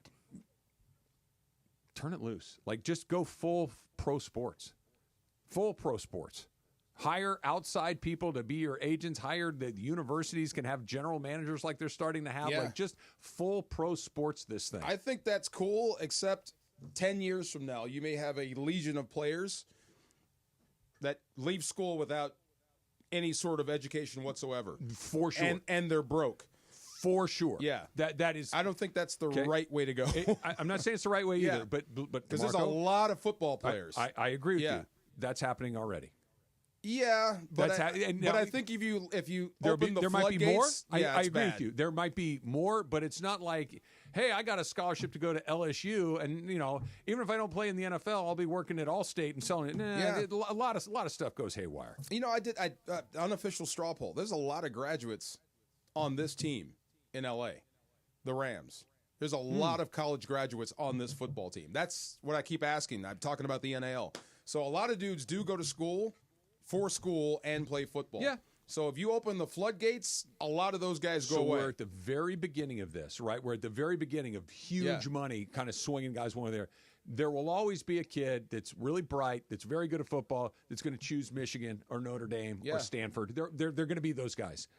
But there are going to be more and more guys who, look, man, that's the guy I want to have on. Blake Corum. Yeah. That's the guy you need to talk to. Yes. I'm going to Alabama. Why? Because they're paying the most money. Yeah, but I thought you wanted to study English. Yeah, man, they're paying the most money. I got to go. I can do this. Right. And maybe that ends badly, but oh well, I'm going to go get my millions of dollars as a college football player. I got to go. No doubt. I would never say turn down the money. ever. No. Yeah, but you can't feed into a system that's like, that's not educating your players. You just can't go all in on it. Yeah. I would love to. Part of going to school is to go to school. Yeah, you and I see that very differently. I agree that you should, but they're not. Like this, the idea that representing a university. But they're not. This is where we differ. No, you are. You are representing a university. Only because you're wearing the logo on your head. But that's it. You don't go to class. But you have to be enrolled, and they do go to class. They have to go to class. They do. I couldn't disagree. There's not a football player in this country that gets a pass from going to class. They go to class in the sense that I went to class. That I can pass this class. That it's not real school. You think they're grinding on midterms? No chance. No how. See, no way. This is what I'm trying to tell you. You've never experienced it, so it's hard for you to understand. They do have to go to class. I have experienced and their coaches make you go to class. They have attendance Maybe they take. That was what you experienced. I'm telling you. I went to school with more dummies that were able to stay eligible at other places. I know. And it had nothing to do with school. You think it's just you go to practice and go home. These guys have to go to class. They have to turn in their papers. I don't know why that's funny to you. Because I saw that that's not true. When? In what year? My entire time there. Right now, I have people that I talk to all the time. Coaches that are there, and they're eligible on paper, but they're not going Travis, to school. You got to stop saying that because that's not true at all. It is true. No, it's not true. That's coming out of you. That's not true. That is not fact at all. That's just what you think. No, I know. And you got to stop that. No, you don't know. You I have do. no. You know all 119 schools in this country? DeMarco, I'm not saying that 119 schools have nobody going to class. I'm saying that if you want to go play football, you can find a place to just go play football. That is not true. You do not have to carry. That is it's zero. True for that has basketball, zero truth. It's true for baseball. It's true for all of them. Baseball, maybe. Basketball, All of maybe. them. No, it's not true at all. That's not true at all. That's Hot not and how cold it works. Coming up next, Travis DeMarco, 710 ESPN. All right, let's talk about Prize Picks, right? We got a great Prize Picks tonight because Prize Picks is always a great way to take what's always awesome, Monday Night Football, and make it even better. How about this? Joe Burrow tonight against the Cowboys, 278.5 yards passing. Joe Burrow throws for 400 yards a game. We're going to go more than that. Cooper Rush, 236.5 yards passing. I've seen Cooper Rush play. We're going to go less than that. More with Joe Burrow, less with Cooper Rush.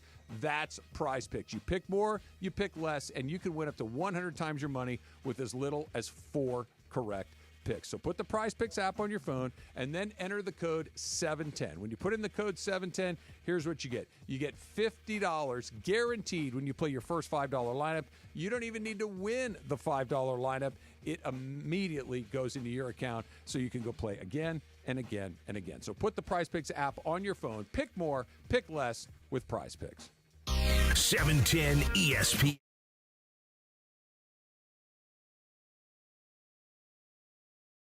Right in Paul George's face and a foul. Lakers basketball. Got it back. Another three. Good. What a night for Austin Reeves. Rams football. Cup of the 6. Cup to the pylon. Touchdown, Cooper Cup. Touchdown, LA. The USC Trojans. Hands off the marks. Up the middle. Into the end zone. Touchdown. They're going wild in half of this stadium as the Trojans are going to pull off the upset. How do you do? LAFC. Oh, flip for LA Football Club. The LA Kings and Angels baseball. The all-new ESPN LA app, your destination for LA sports. Hey guys, it's Cappy. You've heard me talk about my personal situation with my divorce and subsequent custody battle in the past, and I know that you need a team behind you to get the justice you deserve. My friend Mark Reel and his team at Real Fathers Rights are here to help you guys. Visit realfathersrights.com/710. That's REEL, realfathersrights.com/710, or call 323-870-1611. That's 323-870-1611. Real Fathers Rights, the Father's Rights Attorneys. Hey everyone, this is Ramona Shelburne. Here's something I learned firsthand. A lot of ERs don't have pediatric specialists. But did you know that Children's Hospital Los Angeles is the go-to for complex cases? When my older son Daniel had a scary fall and later developed Bell's palsy, we took him to the local ER. But they didn't have a pediatric specialist, so they called Children's Hospital Los Angeles for guidance. Their expertise isn't just in-house, it's a resource for the whole community. When it comes to kids' emergencies, CHLA is the MVP that other hospitals turn to.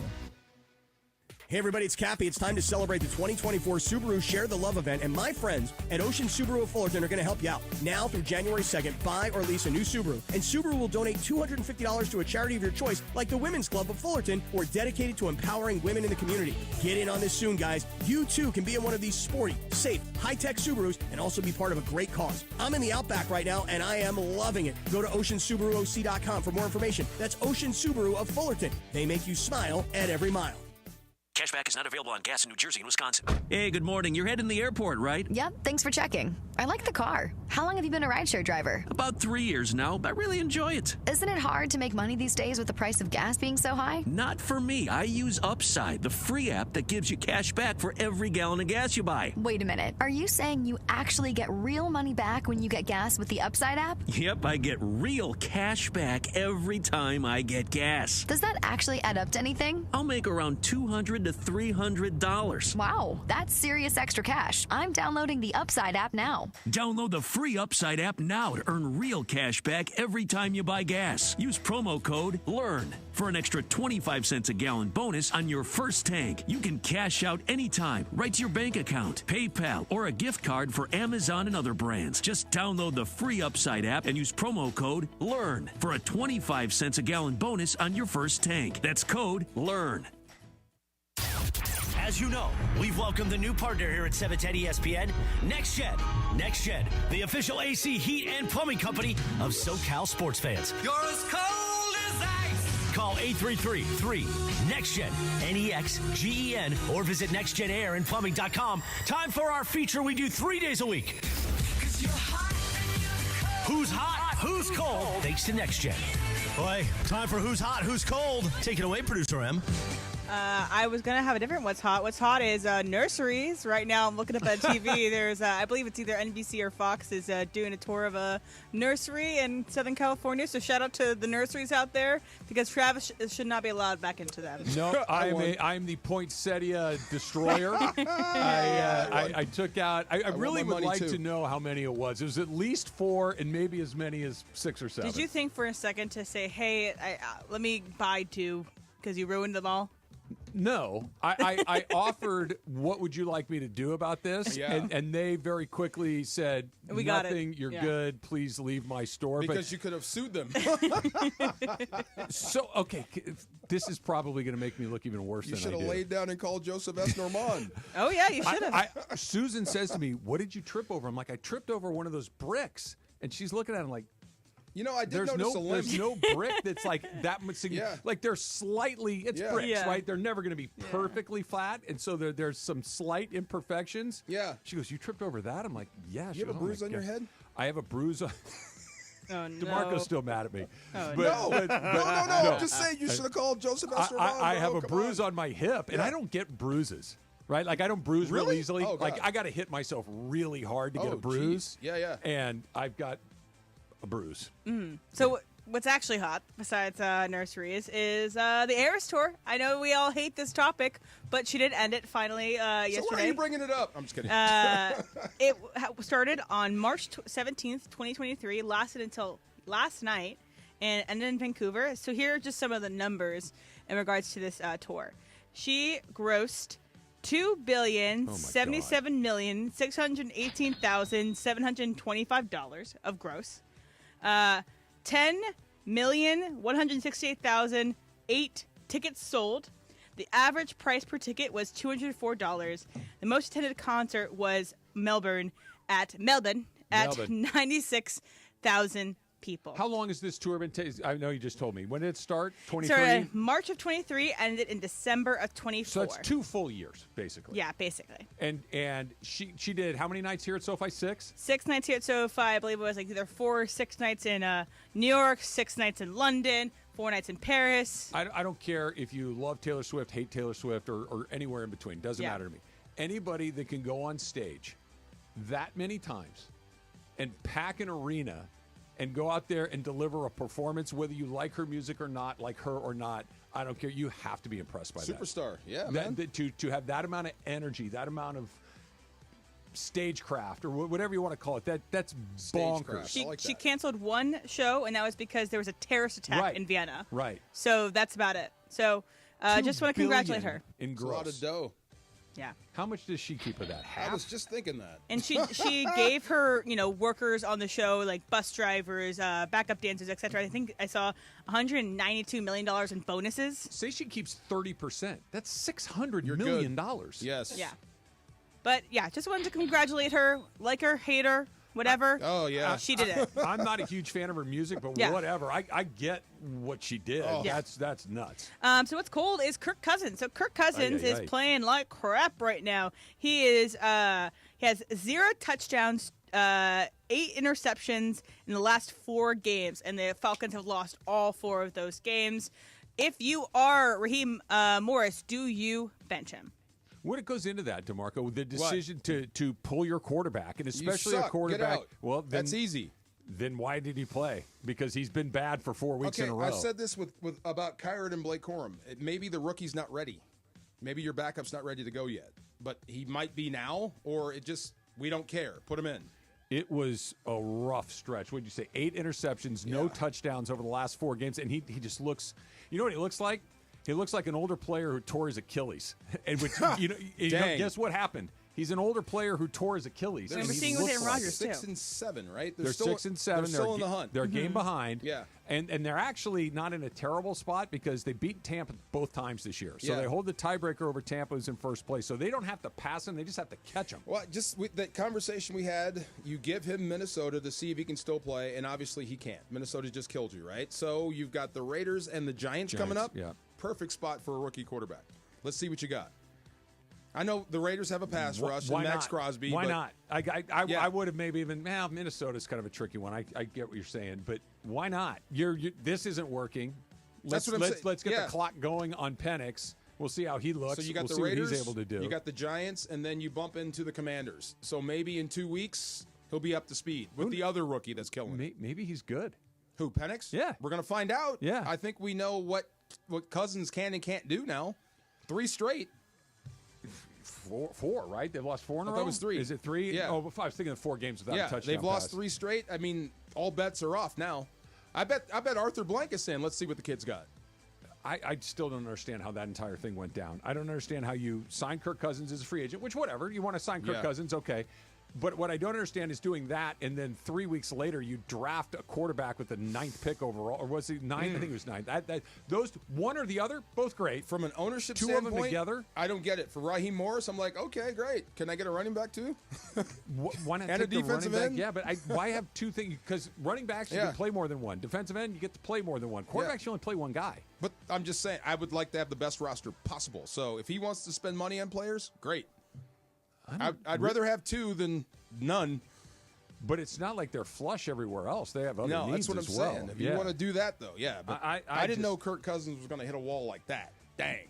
Okay, any chance that they saw something in the brief time between when they signed Cousins to when they drafted Penix, they said, oh, snap, we've made a huge mistake. Take the quarterback. That sounds like a doctor thing. Yeah. You better have – But wouldn't you have seen I don't know, MRI or something go, hey, we don't want this guy. Why sign him in the first place if it was that obvious? Kind of in between. Like, this could hold, this could break. I don't know.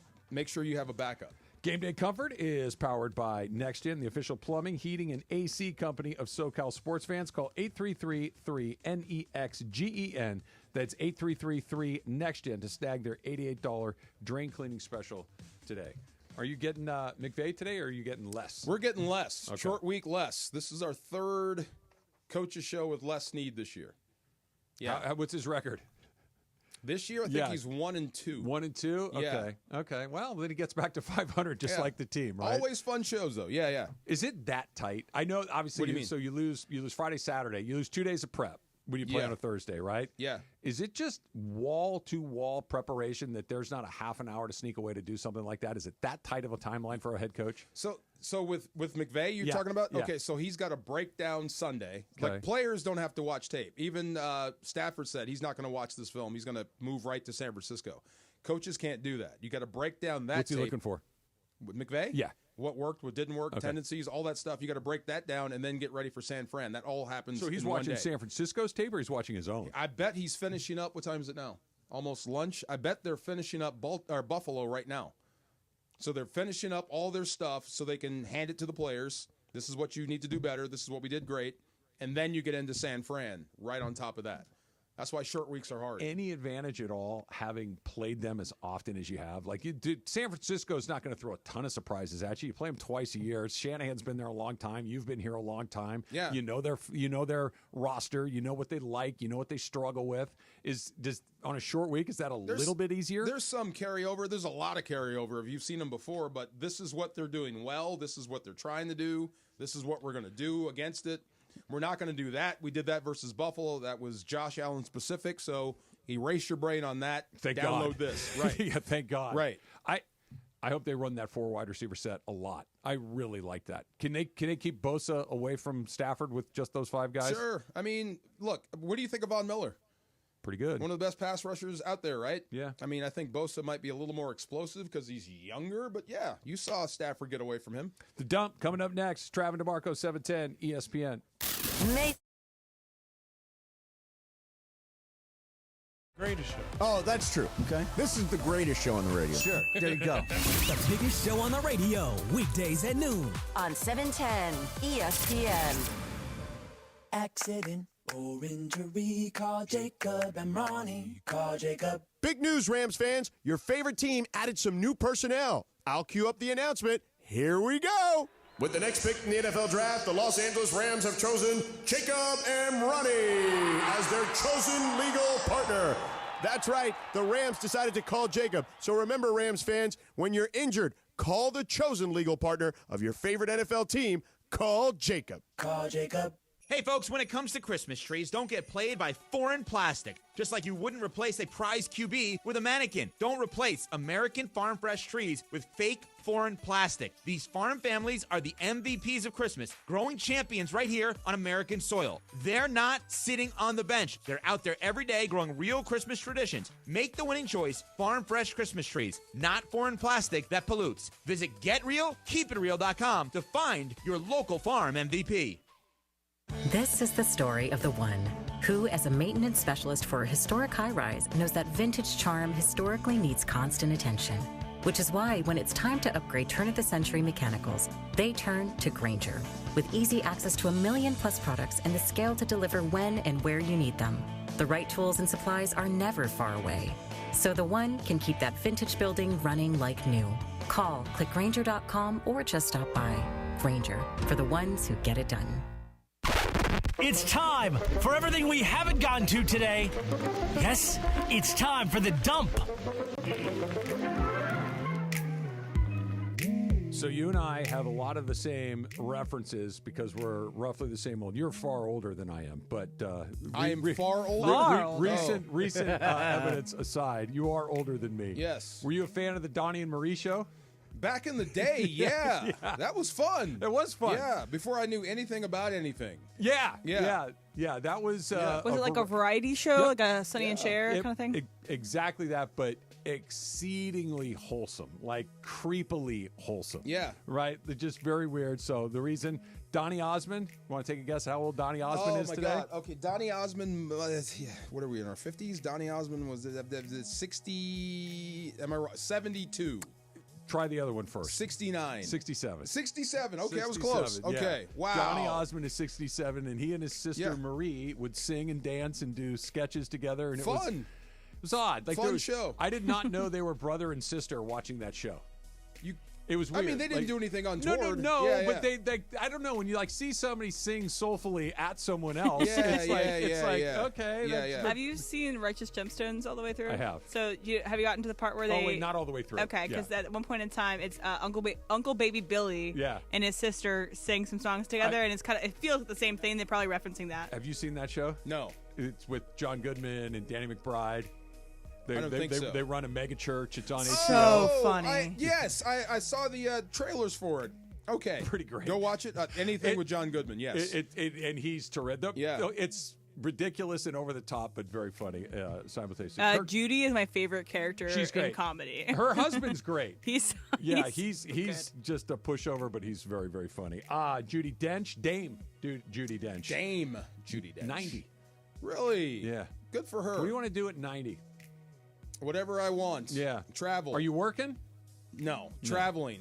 On a boat somewhere. You like a boat? I like a boat somewhere. Docked or out at sea? Out at sea. Oh, yeah, okay. Yeah. 90? Come on, bro. Yeah, you're going to have to find me. I need a chair, like a comfortable chair. Yeah. Outside, and just... No chrysanthemums around. No, just chilling. You know, like a little lemonade or iced tea or something. Is she still acting? She's still in stuff, right? Judi Dench? I don't remember the last thing. I do know she made a guest appearance, I believe, in the I'm surprised she's Glass that Onion. old. I would have guessed she was maybe in her late 70s, early 80s. The other one. The other one. She was in Red. Red what? The movie called Red with Bruce Willis. Yes. The other one. Not Helen Mirren. Helen Mirren. That's the other one. Okay. Yeah, Helen Mirren's probably 80. Yeah. Yeah, she's still in a bunch Last of stuff. thing See that face right there? Yeah. See? Yeah. That's what I'm talking about. Last thing Judi Dench was in was Spirited, which is referenced every day on Mason Island. Like, good morning, good afternoon, good afternoon. But she was also Granny in Belfast, which is a Oscar-nominated movie. This year? No, that was 2021. Oh, well, okay. Scarface came out in 1983. No way. Did you have the obligatory Scarface poster in your dorm room? Yes. The poster, the DVD, the VHS tape, the whole nine. Yes. Okay, I'm going to ask you a question. I've done this, and you might be the first point. Yeah. Without the obvious answer of it's about a guy who's a drug dealer. Okay. Okay. What is Scarface about? It's a love story. Is it? Yes. Is it a good one? I told you I had a nice idea for Scarface 2. Hit me. Who's the only one that made it out alive? Her. Elvira. Yeah. Right. And she couldn't get pregnant. But what if she did? And Tony didn't know. Oh, he's got a kid. Right. Okay. Wouldn't that be cool? I'd watch. Yeah. I see. I'm not a huge Scarface fan. Oh, okay. Yeah. Because the movie doesn't make a lot of sense to me. Like I don't understand the plot. Well, he's a drug dealer. Well, that's what I mean. But he's it's selling like drugs. I get it, but how did he get all this? It just like there's no. He killed his way to the top. Yeah. Yeah. Do you know that machine gun was fake? Oh, the one machine at the gun end? rocket launcher that was made by the props guy. It's a pretty cool scene. It's the same one in Predator. Today was the day, DeMarco, that he's going to put a smile on my face for many, many years to come, I believe. At least it did in the first year. Shohei Ohtani signed a 10-year, $700 million contract with the Dodgers. At the time, was the largest North American pro sports deal in history. No longer true. Soto beat that yesterday. We can talk about this a little bit tomorrow, but there's a chance, at least offensively, that the Ohtani high water mark was last season. You think? Well, I mean, think about what he'd have to do to top it. He had 59 steals and 54 homers. How do you do more? What do you do to do more than that? Why would I think the steals would go backwards? Oh, the steal. He will. I'll bet you. I'll make you a bet right now. He'll outsteal. He'll have steal bags more. He'll have homers. less. He'll have less than 20 steals next year. You think? I would be. I might even put it at 15. They're going to stop him from running. He's going to pitch. And you can't be running around out there like that. He'll be a more, I don't want to say a station-to-station guy because he's so fast. Yeah. But they're not going to put a starting pitcher at risk. So if he stole 59, he probably tried, say, 65 times. Yeah. They're not putting him in the, because think about how he got hurt. Stealing He's second only base. going to pitch every fifth day. Or sixth day. But think about how he got hurt. He got hurt sliding into second base. There no how, unless it's a, hey, we can win the game if we get Shohei there. So he's just a slugger pitcher now. Yeah. Okay, I'll do that. Yeah. That's worth it. I don't think so. Do you think that's a chance that it's the high water mark? Like that, offensively speaking? Not that he might not double dip and win another MVP, but just as pure offense, that's probably the high water mark. I still think he can bang out 50 home runs. If you're still pitching to him, yeah. Well, they're going to have. This is the best part about the Dodgers. They're going to have to pitch to him. That's what I'm saying. I think you can still bang out 50 home runs and be an ace on the mound. Loved this movie. 1988 Twins. Danny DeVito and Arnold Schwarzenegger. Was you like released. that movie? Yeah. Oh, so cute. Yeah. I think I saw it once. Danny DeVito. It's hard not to like Danny DeVito. Yeah. Right. He's all little and funny and self-deprecating. It's actually kind of sad. Well, it had a nice ending, didn't it? Did. Sad. No, it had a nice. I mean, look, Arnold got all the good DNA, right. and Danny You DeVito got the other stuff. That's kind of sad. How it goes. Poor guy. That's how it goes.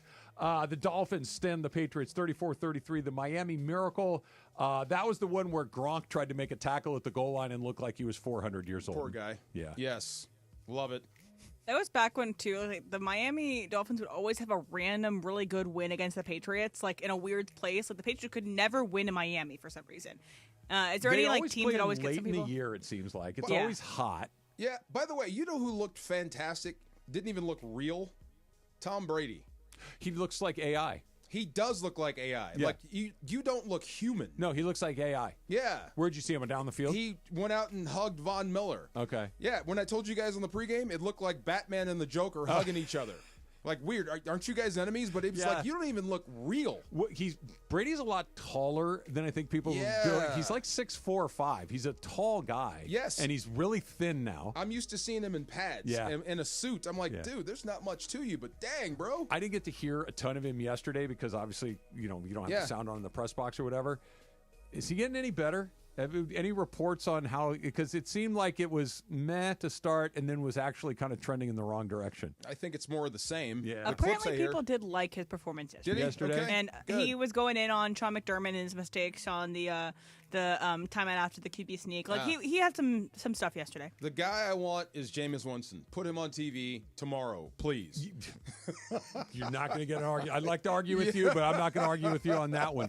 What Brady got yesterday, I think, is if Brady's going to be good at this, he's got to be a little bit lucky in what's actually taking place on the field. Because yesterday was a quarterback clinic times 2. Yeah. Right? You had what Allen was doing, you had what Stafford was doing, and to have the greatest quarterback of all time kind of breaking down what it is. If you got, tonight's game, Joe Burrow, sure, but you got Cooper Rush. What's he going to give me there? A lot of Joe Burrow? Right. Yeah. Right.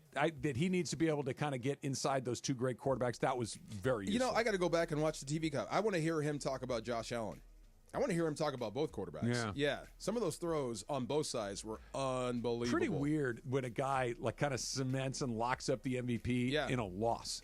They lost the game yesterday, but nobody was like, oh, Allen. No, it was like, Allen was ridiculous. Take him off that team. They're not that good. Take Stafford off this team. You're dead in the water. Yes. They're dead in the water. Little Supercross talk coming up next. It's Travis DeMarco, 710 ESPN.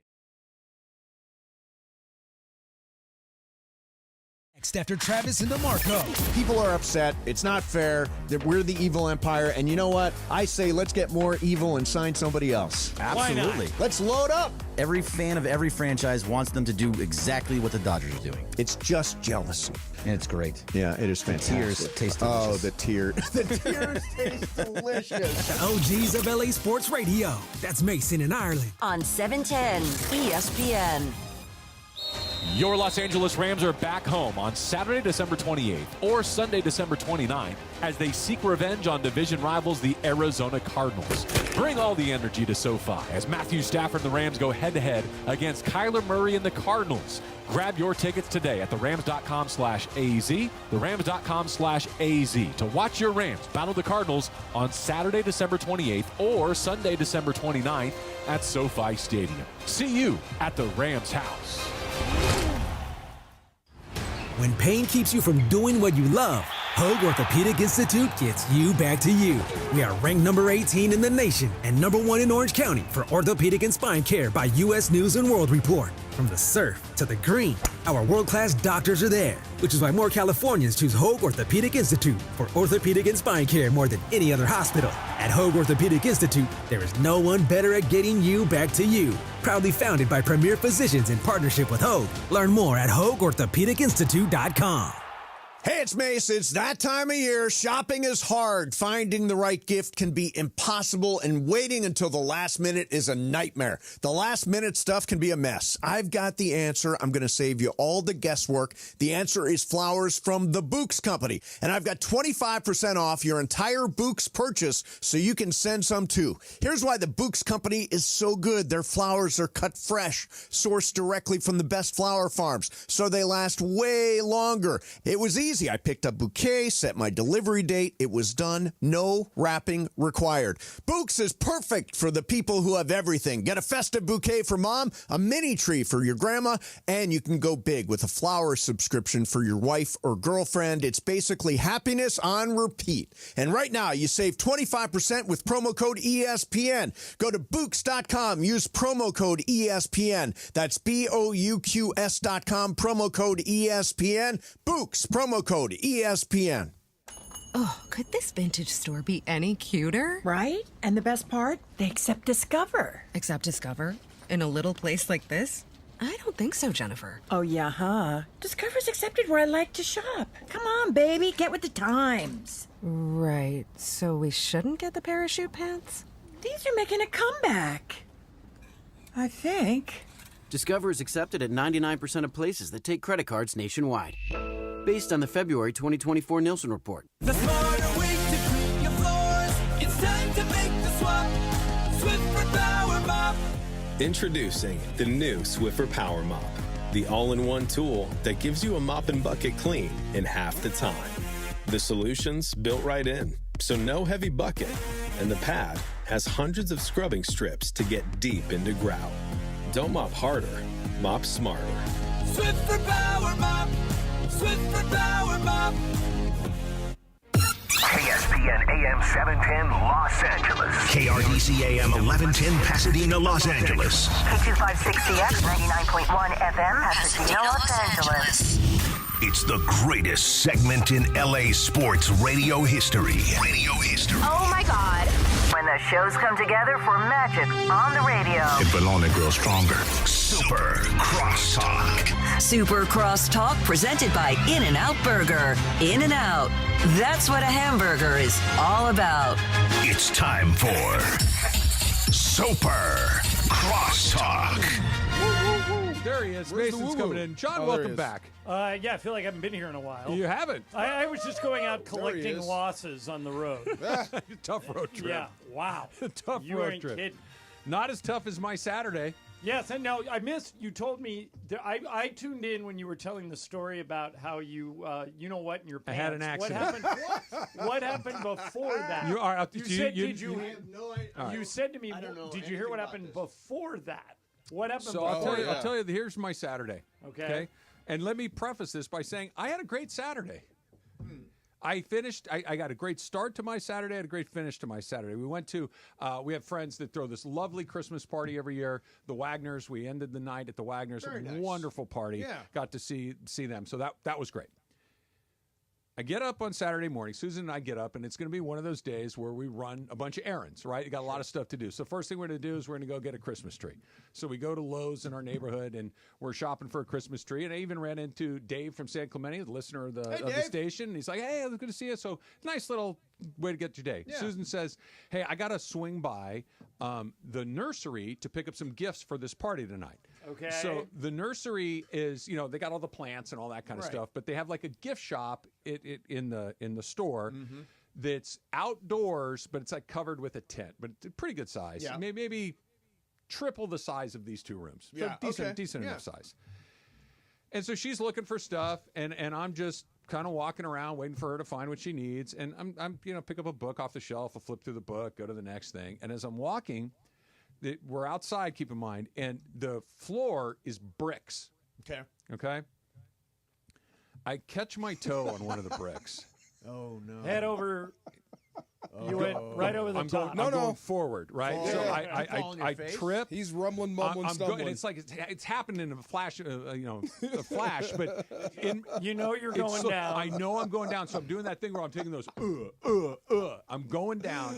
And I've never experienced anything like this. So I put my hand out. I put my hand out to try to stop myself, and there's like a display of poinsettias. Oh, did you take out the display? Right through it. I go right like through right the out center, of it, right out of a a movie. sitcom. Poinsettias everywhere, dirt, leaves, it branches. sounds like a scene from Home Alone. It was. And I'm flat on my back Are you on okay the ground. at this point? I hadn't evaluated that yet. I'm so embarrassed. I hit the ground. I go, ugh. Right. The sound helped. And Susan probably is horrified. She's not with me. Oh, She'll arrive shortly. These two women, probably roughly my age, scream in terror. They're like, "Oh my God!" And "Are you okay? Are you okay?" I'm just terribly embarrassed at this point. Yeah, I just right. want to get up and get moving, but Right. I'm not sure if I'm okay yet. Yeah, Right? I'm yeah. trying to take inventory. From the other side of the store, I hear Susan say, "Oh no!" Because she just sees me laying. She heard the crash, turns Didn't to know see it was you. Didn't know it was me. Sees plants everywhere. I'm flat on my back. These two women, like roughly my age, maybe 50s, like, "Oh, can we help you up?" I'm like, "No, I'm fine. I can get up by myself." I finally get up. Everybody's coming over. "Are you sure you're okay? You sure you're okay?" Yeah. I'm fine. I say to Susan, I'm like, "Can we just get the hell out of here? Like, can we just please go home?" She goes, "Well, I haven't found what I'm looking for yet." Yeah. So we had to stay right. and finish and shopping. you had to wear it. I'm walking around this place with her. Now I'm walking around like some doddering old man who needs guidance through the store. You're Mr. Magoo in real time. This one of the women who offered to help me up comes by. This is probably 2 minutes later. She goes, "Are you sure you're okay?" I'm like, "Yeah, I'm fine." She goes, "Okay, I'm glad." She goes, "My mom falls all the time. That's why I always tell her to bring her cane." Oh no. That's why I always tell her to bring her cane. And I'm Double like, whammy. "Lady, we're the same age. So, Don't compare me to your mother." I have two stories, Emily, to weigh in on one of your questions to the guys today was, should you drink at a company Christmas party? Mm-hmm. All right. The first one, I just confirmed Travis was actually there. Yeah. Mm-hmm. I've told the story in the It's year a before. world famous story. Yeah. World famous moment. But there's a guy that ran Premier Radio named Craig Kitchen, who's one of the great guys of best. all Wonderful time. guy. He's the best. I Love mean, him. I think he still manages Jim Rome. And a handful of others. Yeah, I had Dr. Yeah. Laura, I Yeah. had Rush, Yeah. but Craig, we've all worked for Craig. We would all jump at a chance to work for Craig Yep. again. He's one of our favorite guys ever. No question. So, Premier has their Christmas party at the Beverly Hills Hotel, and they rent out the ballroom, and there's probably 300 people there. And Craig gets up, and Craig's assistant, I think her name was Nicole, It was. is sitting at the table next to mine. So I go and say, "Hey, Nicole, thanks for inviting us, blah, blah, blah." And she goes, "Oh, great to have you." Nicole, bent over backwards to organize this party. She ran the party. Yeah. So the DJ or whoever's running it says, "Let's hear it from Craig Kitchen." Craig gets up, and everybody loves Craig, so he gets a big ovation. And Craig goes, "Folks, I'm so glad you're all here. We've had the best year our company has ever had. We've exceeded all of our projections, and I'm so glad that we can all give a little bit back to you by throwing you this party." And some woman at a table goes, "If you're making so much money, why you pay the producers more?" Loudly. And the room just stops. Don't pay us? Yeah, the room just stops. Wow. And I look over, and I know her husband or her boyfriend, I think it was her husband, is a guy that was producing for us. Yep. And I went, "Oh no." And he's got his head, like you with the poinsettias, he's embarrassed. He can't believe it. And Craig just keeps going. He just powers through it. But Nicole is shooting lasers through her eyes at this person. And she turns to me and she goes, "Do you know who that is?" And I said, "No comment." Yeah. She goes, "I'm going to find out." Smart. And I go, "I know you are." Yeah. And I don't think You're it's not going to find end out well. from me. And sure enough, Emily, on Monday, that guy was fired. Yeah. Yikes. He was part-time. Now, that's part one. Part two of should you drink in front of your boss. Mason pulled one of the biggest baller moves I have ever seen. I still laugh about this. Do you have any idea where I'm going? No. All right. So this is how long ago this story was. Mason and I are in Vero Beach. Oh, I love this. Okay, Yeah. and we get a new program director. Yep. Okay? Very smart guy. And it's a guy, his name is Bo. I won't say his last name because he might still be around. But Bo comes in and he goes, we do our show and the show ends and he comes in and he goes, I'm taking you two guys drinking. I'm going to drink you two under the table. And Mason looks at him and goes, so you're a big drinker, huh? The guy goes, hell yeah. Mason goes, me against you. And I'm like sitting over in the corner going, Mason doesn't drink a lot. I don't know what he's doing, but I figure he's got a plan. And I did not like this guy, by the Yeah. way. Just for And the so record. we did the show in a bar. So we're in a bar already. And so Mason goes, me and you, Bo, Everclear. Hey. Which is like the strongest thing you can drink. So they bring over 2 shots of Everclear. Yep. Mason downs his right away. Bo downs his right away. And it's like game on. And I'm still thinking, what is Mace doing? Because I know he doesn't drink a lot. And at some point, I go off to the can. Yeah. Mason goes, I'm going to the bathroom. And I look over and I see him talking to the waitress. And this was so brilliant. No, you didn't. This was so brilliant. He slipped the waitress $100 and he said to her, all right, every 15 minutes, I want you to come to my table with 1 shot of Everclear and 1 shot of water. I want you to give me the shot of water and give the Everclear to that guy in the blue shirt. Sneaky. You got me? And the girl goes, for $100, I got you. Yeah. So he comes over and this guy starts, and Mason's like every time, cheers, Bo, cheers, Bo. Another one. And it's like 6 or 7 shots later. Bo is on the floor. I mean, Well, sure. He could not get up. Everclear. And Mason's like, you okay, Bo? And by the way, Bo did not come out of his room the next day. Oh, no. At Oh, all. you wrecked it for the Trav, next day. So Trev, hammered. we had to carry him out. Yes. Like 1 arm on my shoulder, 1 arm on Mace's shoulder, back to his room. Yeah. And I don't think, did you ever come clean with him? No. Yeah. How many shots are we talking? Probably 8. 8 shots of Everclear. Yeah. I think we can take 3 Mace before did it's time one. to stop. Mace did Maybe. one Yeah. actual shot and then 7 shots of water yeah. and Good just for you. owned Way it. to go, Bo! What a night! It was. I thought you said you were a drinker, Bo. Yeah, no, all of that. All of that came out. What are you, lightweight? I feel fine. How about you? That's brutal. It was just So brilliant. Bo might have had a problem the next day that I had Saturday afternoon. Oh. So after I Wait, went the story keeps going? Oh, yeah. Okay, I go good. Oh, it gets worse. I fall. It's 10 o'clock in the morning, Okay. so I'm dealing with the after effects of saying, "Is this the new stage of my life where I'm just a guy that falls in public? Right. Like, is this who I am now?" Right. That's scary. So we're going to that party, like I said. So Right. before The the Wagners. party, the Wagners, exactly. Before that, I'm like, I want to get my workout in, so I have this little window set out in the day where I'm going to go do my walk. Get dressed, put on my shoes, start walking. Walk for about, I don't know, maybe quarter mile, half a mile or so, just far enough to be far away, and I have an accident. Oh, boy.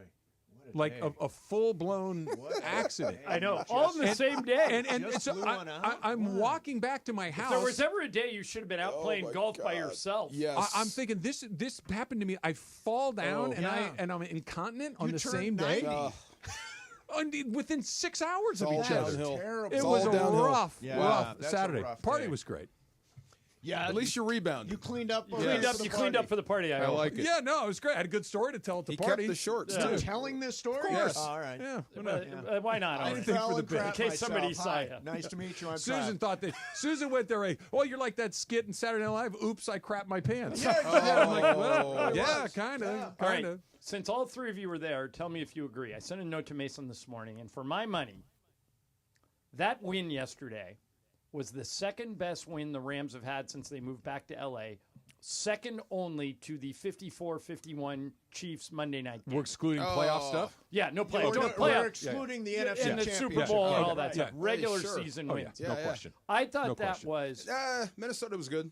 Not like Yeah, that. When they Not beat like him in the this. Coliseum. But DeMarco, When I Jared Goff didn't- threw him past Minnesota, that that was was a impressive. good I game. Yeah, did that was not impressive. relax rooting for the Rams. I did not relax literally until that game was over. Yeah. Even Yeah. when they were up big in the fourth. Like, weren't they up 38-17 or something? Yeah.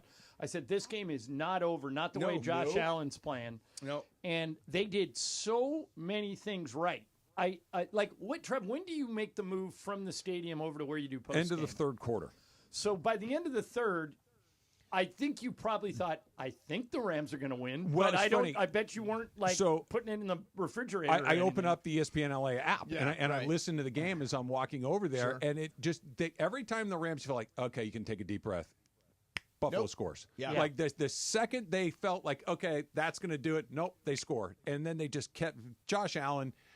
Pretty rare where you lock down the MVP in a losing effort. Yep. Yeah. But that's exactly Locked what happened down. yesterday. No. Yeah, they did not really lock him down. No. No. He's so good. Well, He you know, locked that's- down the MVP. That's yeah, the first. yeah. He That's did the lock down first the time MVP. in NFL history that a player's had 3 rushing touchdowns, 3 passing touchdowns, and no turnovers. It's the second. It has never happened It's until the yesterday. second week in a it'll row. and it'll never happen again. It's the second week in a row he did a first time in NFL history. The week before that was the first time anybody had thrown, run, and caught a touchdown pass in the same game. He's doing things that have never happened before in back-to-back weeks. I was crazy. watching Good Morning Football this morning, and Schrager was talking about how he goes, that sound you hear is every team in the NFC going, oh, great. We have to worry about the Rams now. We thought the Rams were out of our way. Now it looks like they're going to find a way to get into the playoffs. And haven't they very quietly become the team no one wants to draw? Absolutely. When they're at full strength, when Kyron's running well, and when you got Puka, and when you've got Cooper, I mean, I'm telling you, their offense is elite. It can be elite. What I don't understand is what changed between last week when they didn't score in the first half to yesterday where they just racked How about up what points. happened 2 weeks before that against Philadelphia where they got run over? Or the week before against Miami where they only managed 5 field goals. Can't we trace a lot of it, not all of it, but a lot of it to the offensive line coming together? Oh, yeah. Havenstein back is a big deal. New Orleans, if Stafford is accurate in the first drive, you're on the field longer. So I think the difference is the O-line's better, and he's been better.